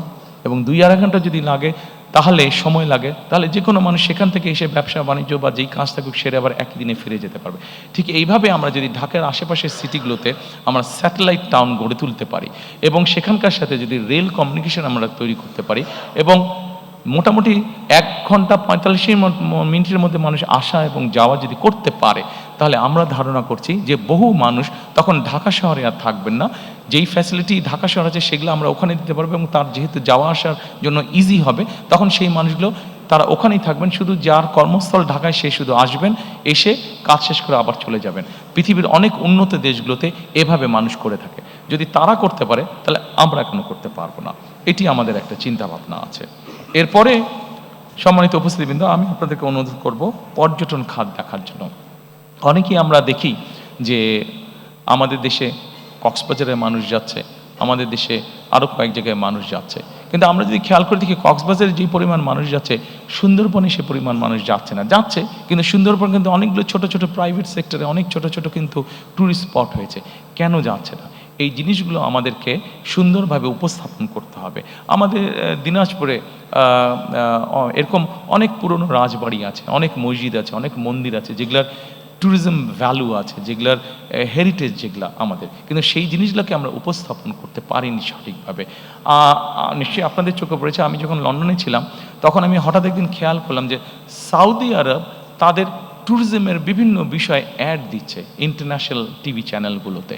তারা বর্তমানে সৌদি আরব তাদের ট্যুরিজমকে এনকারেজ করছে, বিভিন্নভাবে গড়ে তুলছে, ট্যুরিস্ট অ্যাট্রাক্ট করার চেষ্টা করছে। আমাদের এতদিন ধারণা ছিল সৌদি আরবে মানুষ শুধু যায় ধর্মীয় কারণে বা ব্যবসা বাণিজ্যের কারণে, কিন্তু এখন তারা আস্তে আস্তে ট্যুরিজম অ্যাট্রাক্ট করছে। তো সৌদি আরবের মতন দেশ যদি ট্যুরিজম অ্যাট্রাক্ট করতে পারে, তাহলে আমরা কেন পারবো না? আমাদের অনেক স্কোপ আছে, অনেক সুন্দর সুন্দর। আমরা রাজশাহীর আম বাগান যেটা আছে, দিনাজপুরের লিচু বাগান আছে, আমরা সেটিকে ঘিরে কেন ট্যুরিজম তৈরি করতে পারবো না? হল্যান্ডে যদি টিউলিপ গার্ডেন দেখতে যেতে পারে মানুষ, তাহলে আমাদের এখানে আমরা কেন এরকম গার্ডেন কোথাও নেই বা কেন তৈরি করতে পারবো না যেখানে মানুষ দেখতে যেতে পারে? কাজে আমরা যদি চেষ্টা করি, আমরা যদি পরিকল্পনা গ্রহণ করি, অবশ্যই আমরা ট্যুরিজম সেক্টরকে শুধু যে কক্সবাজারই সমুদ্র সৈকত দেখতে যাবে তা না, এর পাশাপাশি অনেক ট্যুরিজম সেক্টর, অনেক স্পট, অনেক ডিফারেন্ট কাইন্ডের স্পট আমরা গড়ে তুলতে পারবো ইনশাআল্লাহ। এরপরে আপনাদেরকে আর কষ্ট দিতে চাইবো না, আমরা লাস্টটাতে আমাদের চলে এসেছি। আমাদের যেই লাস্ট স্তম্ভটা, সেটিতে আমরা কম বেশি চলে এসেছি। এটি হচ্ছে ধর্ম, সমাজ, ক্রীড়া, সংস্কৃতি ও সংহতি। প্রথমেই আছে ধর্মীয় সম্প্রীতি ও পাহাড় ও সমতলের নৃগোষ্ঠী। সম্মানিত উপস্থিতিবৃন্দ, এটি অনেক বড় আছে। আমরা প্রথমেই বলেছি ধর্ম যার রাষ্ট্র, যার যার রাষ্ট্র সবার। আমরা এইভাবেই বিষয়টিকে দেখি, এইভাবেই জিনিসটাকে বিশ্বাস করি। আমাদের দেশের এক শ্রেণীর মানুষ আছেন যারা আমাদের জন্ম থেকে মৃত্যু পর্যন্ত আমাদের সাথে থাকেন, জীবনের অনেক গুরুত্বপূর্ণ মুহূর্তে যারা আমাদেরকে বিভিন্ন সময় বিভিন্ন পরামর্শ দিয়ে থাকেন। সেটি আমরা যারা ইসলাম ধর্মে আছি, ইসলাম ধর্মে আছে, যেটি অন্য ধর্ম মানুষ আছেন তাদের ক্ষেত্রেও তাদের ধর্মীয় গুরুরা আছেন। এরা কারা? এরা হচ্ছেন যে আমাদের ইসলাম ধর্ম অনুযায়ী বিভিন্ন ইমাম, মুয়াজ্জিম সহ বিভিন্ন খতিব সাহেবরা, এর বাইরে অন্য অন্য ধর্মের ধর্মীয় গুরুরা আছেন। এই মানুষগুলো অধিকাংশ ক্ষেত্রে আমরা দেখেছি বেশ মানবতার জীবনযাপন করেন অনেকাংশে। আমাদের একটি পরিকল্পনা আছে, ইনশাল্লাহ আমরা সরকার গঠনে সক্ষম হলে আমরা ধীরে ধীরে এই মানুষগুলোকে, আমরা ধীরে ধীরে বিভিন্ন মসজিদ, মাদ্রাসার খতিব, ইমাম সাহেব যারা আছেন, মুয়াজ্জিম সাহেব আছেন, অন্য ধর্মের ধর্মীয় গুরু যারা আছেন, তাদেরকে আমরা সরকারের পক্ষ থেকে একটা সম্মাননার ব্যবস্থা করতে চাই। সম্মানিত উপস্থিতিবৃন্দ, যেহেতু বাংলাদেশ মুসলিম প্রধান দেশ, এই দেশের বহু মানুষ প্রতি বছর হজ করতে চান, কিন্তু আমরা প্রত্যেকবার দেখেছি এই হজের যাওয়া আসার খরচ অত্যন্ত বেশি।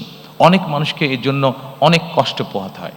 আমরা এই খরচটাকে কমিয়ে নিয়ে আসার চিন্তা ভাবনা করেছি এবং আমরা মনে করি আমরা যদি এখানে থার্ড এয়ারলাইনকে এন্ট্রি দিতে পারি, তাহলে আমাদের হজ যাত্রীদের খরচ, টিকিটের খরচ অনেকাংশে কমিয়ে আসবে এবং আমাদের পরিকল্পনার মধ্যে এটা রয়েছে কিভাবে আমরা এই হজ যাত্রীদেরকে সুবিধা দিতে পারবো, তাদের খরচটা কমিয়ে আনতে পারবো। এরপরে আমি আপনাদেরকে ক্রীড়া, আমাদের এই চ্যাপ্টারের ক্রীড়া আছে, ক্রীড়াতে আমি আপনাদেরকে অনুরোধ করব। সম্মানিত উপস্থিতিবৃন্দ, এটি এমন একটা সাবজেক্ট, যেই সাবজেক্টটাতে কম বেশি প্রত্যেকটি মানুষের, সে যখন ইয়াং থাকে, শিশু অবস্থায়, সে যখন তরুণ অবস্থায় থাকে, যুব অবস্থায় থাকে, প্রত্যেকটি মানুষেরই কম বেশি আগ্রহ থাকে। আমরা শুধু আমাদের দেশে বিভিন্ন প্রফেশনাল তৈরি করতে চাই। আমাদের দেশে একটি সমাজ ব্যবস্থার মধ্যে হয় ডাক্তার হতে হবে, নাহলে ইঞ্জিনিয়ার হতে হবে, নাহলে আর্কিটেক্ট হতে হবে, অর্থাৎ নাহলে ব্যারিস্টার হতে হবে, এই ধরনের পেশাকে প্রাধান্য দেওয়া হয়ে থাকে। কিন্তু পৃথিবীর অনেক দেশ আছে যেখানে প্রফেশনাল খেলোয়াড় তৈরি হচ্ছে, সেই খেলোয়াড় প্রফেশনালি তৈরি হচ্ছে। আমাদের দেশে এরকম বহুত প্রতিভা আছে যাদেরকে আমরা প্রফেশনালি খেলোয়াড় তৈরি করতে পারি এবং আমাদের পরিকল্পনা রয়েছে আমরা ধীরে ধীরে আমাদের সন্তানদের ভিতর থেকে এরকম প্রফেশনাল খেলোয়াড় আমরা তৈরি করে আনতে চাই। এটি আমাদের অন্যতম পরিকল্পনা অনেকগুলোর মধ্যে। সম্মানিত উপস্থিতিবৃন্দ, এরপরে গণমাধ্যম, শিল্প, সংস্কৃতি আছে। আমি আগেই বলেছি আমরা গণমাধ্যমের স্বাধীনতায় বিশ্বাস করি, কারণ আমরা মনে করি, বিএনপি মনে করে, গণমাধ্যম যদি স্বাধীন না থাকে আমাদের জবাবদিহিতা তৈরি করতে কষ্ট হবে। কাজে গণমাধ্যম যদি থাকে আমরা সহজেই দেশে একটি জবাবদিহি সরকার তৈরি করতে সক্ষম হব, জবাবদিহি একটি পরিস্থিতি তৈরি করতে সক্ষম হব। একই সাথে শিল্প এবং সংস্কৃতি, আপনাদের যদি মনে থেকে থাকে এই শিল্প সংস্কৃতি বিভিন্ন সেক্টরে মানুষকে এনকারেজ করার জন্য, সম্মানী গুণী মানুষদেরকে স্বীকৃতি দেওয়ার জন্য শহীদ রাষ্ট্রপতি জিয়াউর রহমানের সময় 21শে পদক এবং স্বাধীনতা পদক, এই দুটি পদক চালু করা হয়েছিল। সম্মানিত উপস্থিতিবৃন্দ, এই পদক দুটি বর্তমানেও চালু আছে। আমাদের পরিকল্পনার মধ্যে একটি পরিকল্পনা আছে, সমাজের বিভিন্ন মানুষ যাদেরকে অনেকে কেউ চেনে না, কিন্তু তারা বিভিন্নভাবে সমাজে বিভিন্ন রকম কন্ট্রিবিউশন করে থাকেন। আমরা চাই এই মানুষগুলোকে ধীরে ধীরে ধীরে রিকগনাইজ করার জন্য, তাদেরকে উৎসাহিত করার জন্য, যাতে করে তাদের ভালো কাজগুলো উদাহরণ হিসাবে অন্য মানুষকেও উৎসাহিত করে ভালো কিছু করার জন্য, সমাজের জন্য ভালো কিছু করার জন্য। এবং এই মানুষগুলোকে কিভাবে সিলেক্ট করা যায়, এই মানুষগুলোকে কিভাবে এনকারেজ করা যায়, সেই ব্যাপারে আমাদের একটি পরিকল্পনা রয়েছে। আপনারা নিশ্চয়ই জানেন, খেলার প্রসঙ্গে আরেকটু ফিরে আসবো আমি, নতুন কুড়ি নামে একটি অনুষ্ঠান চালু করেছিলেন শহীদ রাষ্ট্রপতি জিয়াউর রহমান। ইনিশিয়ালি নতুন কুড়ি ছিল শুধু মাত্র কালচারাল সাইডে, আমরা এটিকে আরেকটু এনহান্স এখন করতে চাই। আমরা নতুন কুড়িটি যদিও এর মধ্যে ইন্টারিম সরকার চালু করেছে, বাট এটিকে আমরা সরকার গঠনে ইনশাল্লাহ সক্ষম হলে এটিকে আমরা কন্টিনিউ করব এবং এটির সাথে আমরা কেরাত প্রতিযোগিতাকে অ্যাড করতে চাই এবং নতুন করে স্পোর্টস আমরা অ্যাড করতে চাই, যাতে করে আমাদের দেশের স্পোর্টসে যারা প্রতিভাবান তাদেরকে আমরা বের করে নিয়ে আসতে সক্ষম হই। সম্মানিত উপস্থিতিবৃন্দ, আপনাদেরকে একটি সুখবর দিতে চাই। আমি ইনশাল্লাহ আগামী 10 মিনিটের মধ্যে আপনাদেরকে এখান থেকে ছুটি দিয়ে দিতে পারবো। আমি আমার অনুষ্ঠানের শেষ পর্যায়ে চলে এসেছি, শুধু আপনাদের কাছ থেকে আর 10 মিনিট আমি চেয়ে নিচ্ছি। Dear diplomatic friends, there's a good news. I'll be finishing soon. আমাদের একটি বিষয় আমরা জোর দিতে চাই, সেটি হচ্ছে নৈতিক শক্তি পুনরুদ্ধার। আমাদের দেশে এখন প্রচুর পরিমাণ বিভিন্ন ধরনের মিডিয়া আছে। আমরা যেটি করতে চাই, সম্মানিত উপস্থিতিবৃন্দ, আমরা ছোট ছোট ডকুমেন্টারি তৈরি করতে চাই সমাজের সর্বস্তরের মানুষের জন্য। সেটি শিশু হতে পারে, সেটি একজন নারী হতে পারে, একজন মেয়ে হতে পারে, একজন গৃহিণী হতে পারে, একজন চাকরিজীবী হতে পারে, একজন ব্যবসায়ী হতে পারেন, যে কোনো শ্রেণী পেশার মানুষের জন্য আমরা ডকুমেন্টারি তৈরি করতে চাই। এখন এই ডকুমেন্টারিগুলো কি হবে? এই ডকুমেন্টারিগুলো আমরা তৈরি করতে চাই সামাজিক এবং ধর্মীয় মূল্যবোধকে সামনে রেখে। আমরা দেশের মধ্যে, সমাজের মধ্যে, পরিবারের মধ্যে আমরা সামাজিক মূল্যবোধ, ধর্মীয় মূল্যবোধকে আমরা দৃঢ়ভাবে ধারণ করতে চাই। আমাদের দেশে বহুত আমাদের সামাজিক মূল্যবোধ রয়েছে, আমাদের অনেক ধর্মীয় মূল্যবোধ রয়েছে, যেগুলোকে আমরা যদি ধারণ করতে সক্ষম হই, তাহলে আমরা ধীরে ধীরে একটি সুন্দর, একটি শান্তিপূর্ণ সমাজ, পরিবার, দেশ গঠনে সক্ষম হব বলে আমরা দৃঢ়ভাবে বিশ্বাস করি। শেষে, একদম শেষে এসে শেষ করে দেবার আগে, সম্মানিত উপস্থিতিবৃন্দ, আপনাদেরকে আবারও আমি আন্তরিকভাবে ধন্যবাদ জানাতে চাই আমার এবং আমার দলের পক্ষ থেকে। কারণ আপনারা সকলে কষ্ট স্বীকার করে অনেকক্ষণ সময় ধরে এখানে বসে আছেন। শেষ যেই কথাটি বলে আমি আপনাদের কাছ থেকে আজকে বিদায় নেব, আমাদের এই ম্যানিফেস্টো পর্বটি আজকে শেষ করব। সেই কথাটি হচ্ছে, আপনাদের সামনে আমি এতক্ষণ পর্যন্ত যত প্ল্যান, প্রোগ্রাম, কর্মসূচি, পরিকল্পনা উপস্থাপন করেছি, তার কোনো কিছুই করা সম্ভব হবে না যদি না আমরা 3টি বিষয়ের উপরে সর্বোচ্চ অগ্রাধিকার না দেই। সম্মানিত উপস্থিতিবৃন্দ, আমি ব্যক্তিগতভাবে একজন মানুষ হিসেবে, একজন রাজনৈতিক কর্মী হিসেবে আমি মনে করি দুর্নীতি, আইনের শাসন এবং জবাবদিহিতা, আমরা যদি এই 3টির ব্যাপারে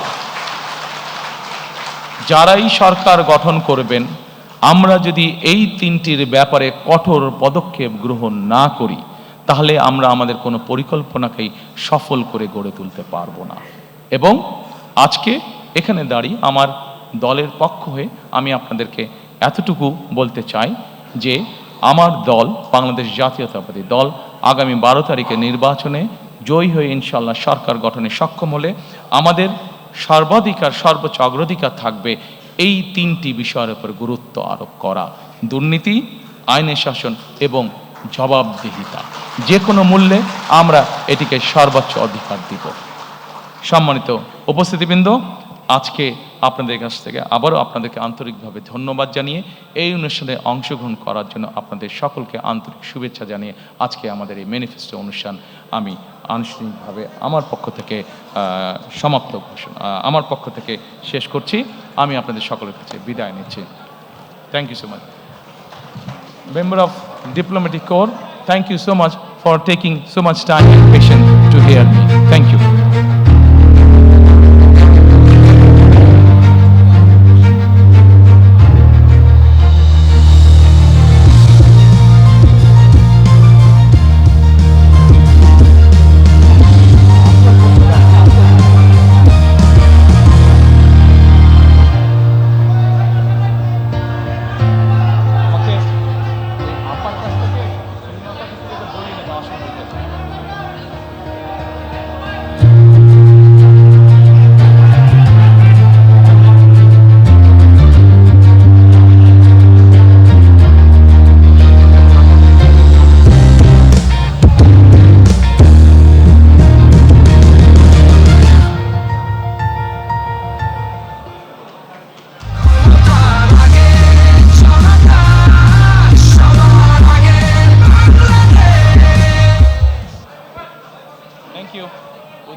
সম্মানিত সুধীমণ্ডলী, এবারে ভোট অফ থ্যাঙ্কস। উপস্থিত সুধীমণ্ডলীকে ধন্যবাদ জ্ঞাপন করছেন বাংলাদেশ জাতীয়তাবাদী দলের ইলেকশন মনিটরিং কমিটির চেয়ারম্যান জনাব নজরুল ইসলাম খান।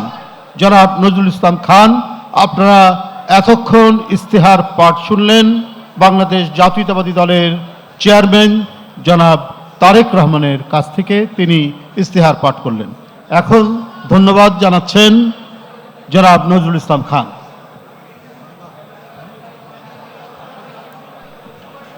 এক্সেলেন্সিস,